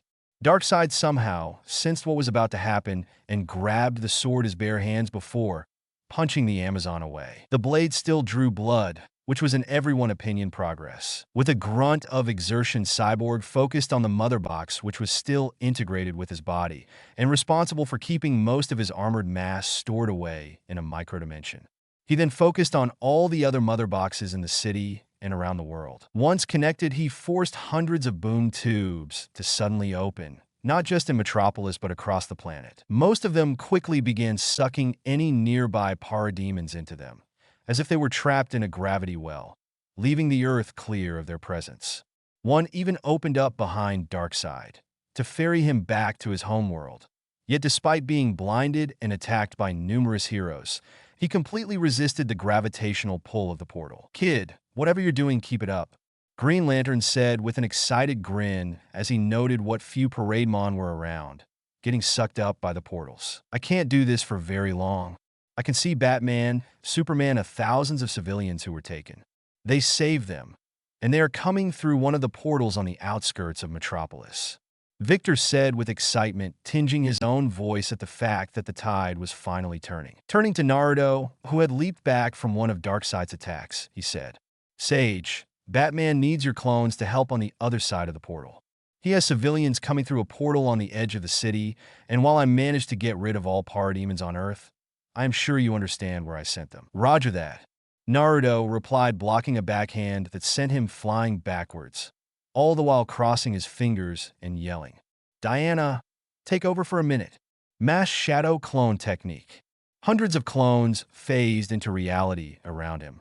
It was a paltry sum compared to what he could normally do, but Naruto was exhausted at this point. Without a word, they all blurred towards the portal that had humans coming through it. Apocalypse, remnants of D-Sod's labs. The Naruto clone smiled as he held the spoils of his victory against Steppenwolf. The new god's own war axe, along with his severed hand still attached to it.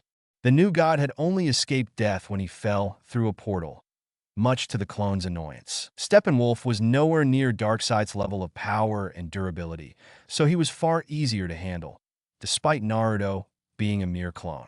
Their battle was decided by pure skill alone, and in the end Naruto proved himself to be significantly more skilled at close combat than the god. Unfortunately, it seemed that D-Sod had also escaped through portal while his other clones were using a few aggressive interrogation techniques that the original Naruto had picked up from Anko back in the day. Darkseid's chief scientist hadn't really given them anything useful before he escaped, but he would definitely be feeling the effects of the interrogation when he woke up in the morning. Technically, this means I have fought against 4 gods now. Man, my life is weird. The clone thought to himself before turning towards where Batman was directing thousands of civilians through a portal that had opened up to Earth nearby. Superman was off, with 2 of the less chakra-exhausted clones to rescue civilians and demolish the facilities responsible for making new parademons. Those clones would dispel after using their attacks, and their chakra and memories would pass on to him, after which he would head through the portal. The intelligence they had all gathered needed to be returned to the original Naruto at once, provided he was even alive.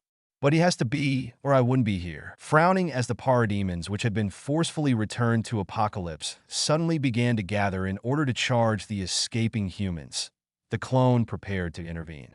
Thankfully, it wasn't necessary, as about 100 fresh clones suddenly shot through a nearby portal and immediately began engaging the parademons. One of them, spotting him, ran up to him and said, "You're one of the ones that came here with Batman." "Yeah, we rescued Superman, and he's been helping rescue the civilians," the old Naruto clone replied. With a nod, the new clone said, "I see, but he is needed by the others on Earth.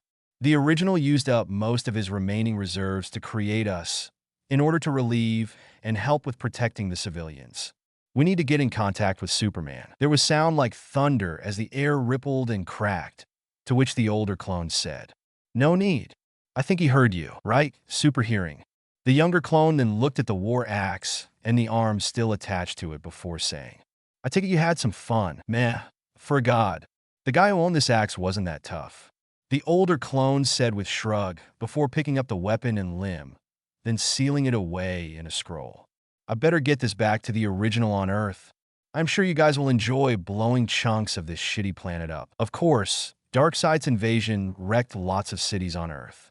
"It's only fair," the younger clone replied with a grin. Superman shot through the portal like a bullet to find Darkseid with his boot on a weakened Naruto's chest after managing to tag the exhausted ninja.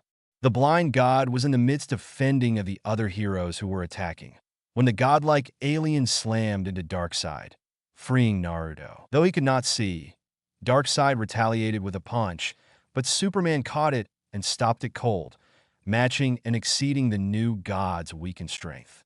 Darkseid immediately tried with his other hand, and Superman caught that too before pushing, blatantly overpowering Darkseid, who tried to dig his feet in and resist the Man of Steel. Within seconds, Darkseid was forced to his knees.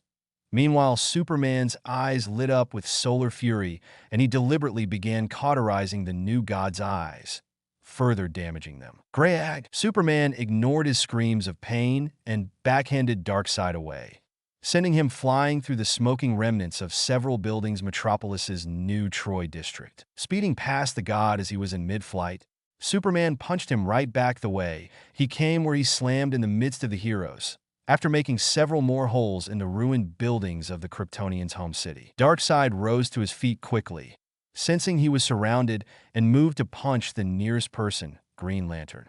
However, Superman was there in an instant and caught Darkseid's punch, holding the god's hand in place, while Wonder Woman's lasso wrapped around Darkseid's neck, pulling him in the opposite direction. This had the effect of fully extending Darkseid's right arm out until it was completely straight, at which point Sage suddenly jumped and drop-kicked Darkseid in his elbow joint, dislocating the limb with a sickening pop. Greya! Darkseid's cry of agony went completely ignored as Diana released him, while drawing her sword and slitting his Achilles tendon equivalent, making him stumble to one knee, only to get punched to the floor by Superman. Climbing above him, Superman delivered two mighty punches that nearly sank New Troy into the ocean due to the force behind them, before blasting Darkseid directly in the face with his heat vision again, much to the god's agony. He then grabbed Darkseid's foot and threw him at open portal hopping to get rid of him. Yet somehow, Darkseid, even with only one arm fully functional, blinded and hamstrung, he managed to catch the edge of the portal and prevent himself from fully being sucked in. Thankfully, Sage had the perfect going away present in mind. Damn persistent bastard. The ninja cursed while visibly gathering energy in his that formed a myriad of colors and yelling. Victor, get ready to shut the door in his face. With that, Naruto simply thrust his hand forward. The ball of energy accelerated, morphing into what looked to Kal-El like the double helix of a DNA strand, except with a sword's pommel at the end. The double helix-shaped sword turned pitch black even as it left Naruto's hand, then to a brilliant white as it extended forward and slammed into Darkseid's chest, with the force of a moon crashing into a planet. The blonde ninja would later explain to the Kryptonian that what he witnessed was a blade that was said to have been used to reshape the world by his ancestor Hagoromo Otsutsuki. Only this time, it was imbued with the raw natural energies of this earth, unleashing a volatile mix in that moment of magic. The clear, the melt, the green, the blue, the red, along with much more directly into Darkseid's chest, and in the process, dislodging the god's grip from the edge of the portal. Then a panicking Naruto yelled, "Victor, shut the door!" For a second, the world turned pure white. The resulting explosion of power from the collision would have reduced the entire state and many more of the surrounding states to a wasteland if the boom tube hadn't automatically sealed shut, as soon Darkseid fell inside, conveniently containing the explosion within another reality and protecting them all. Even then, Superman could hear reality itself shudder. The job was done. They had won. And Naruto was so exhausted at that point that he didn't even notice himself falling onto his back. For all the barrenness of the rock beneath his body, it might as well have been the presidential suite at the best five-star hotel in the world, with the softest, most relaxing bed. He wouldn't have noticed, taking a deep breath as he simply looked at the fading stars in the sky above, the light of dawn already tinging it pink on the horizon. Naruto began to laugh as he thought. It was over. It was truly over. It began as a mere giggle, but quickly turned into a deep belly laugh as he held his sides and let out everything in a genuine, heartfelt laugh of relief at the ridiculous situation he had just survived. Never in his life had he imagined he would ever fight two different gods and live to talk about it. Okay, he had died both times, but the point was he was still here. His laugh was pretty infection, because within seconds the others started to join him. All of them except Batman, of course, who had just joined from rescuing civilians. Still, the Gothamites smiled at the scene. Despite no one really saying anything, they all understood what was happening here. They had won the war, a war that had seemed impossible to win, against a god that had seemed impossible to defeat.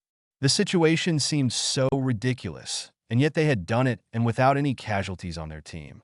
Casualties that stayed dead anyway. Even the Terran gods of old had not succeeded in defeating Darkseid thousands of years ago, and had only managed to stall him until New Genesis intervened. Admittedly, Darkseid hadn't attacked with the full military might of Apocalypse for some reason, but this was still a very impressive achievement on their part. Suddenly, there was applause and rounds of cheers coming from thousands of civilians who had been rescued from Apocalypse. They had followed Batman towards the group heroes, and while Metropolis was a wreck, it was clearly over. Above them, small fleets of helicopters and fighter jets flew, having rushed towards Metropolis as soon as the parademons disappeared everywhere. Tiredly rising to his feet, Naruto said, "I'm going to sleep for a week after this." Amen to that, brother. Green Lantern responded from where he was floating, looking just as happy at their victory as everyone else. A new age of heroes had dawned on the world that day, one that was about to change everything. That's it for today, guys.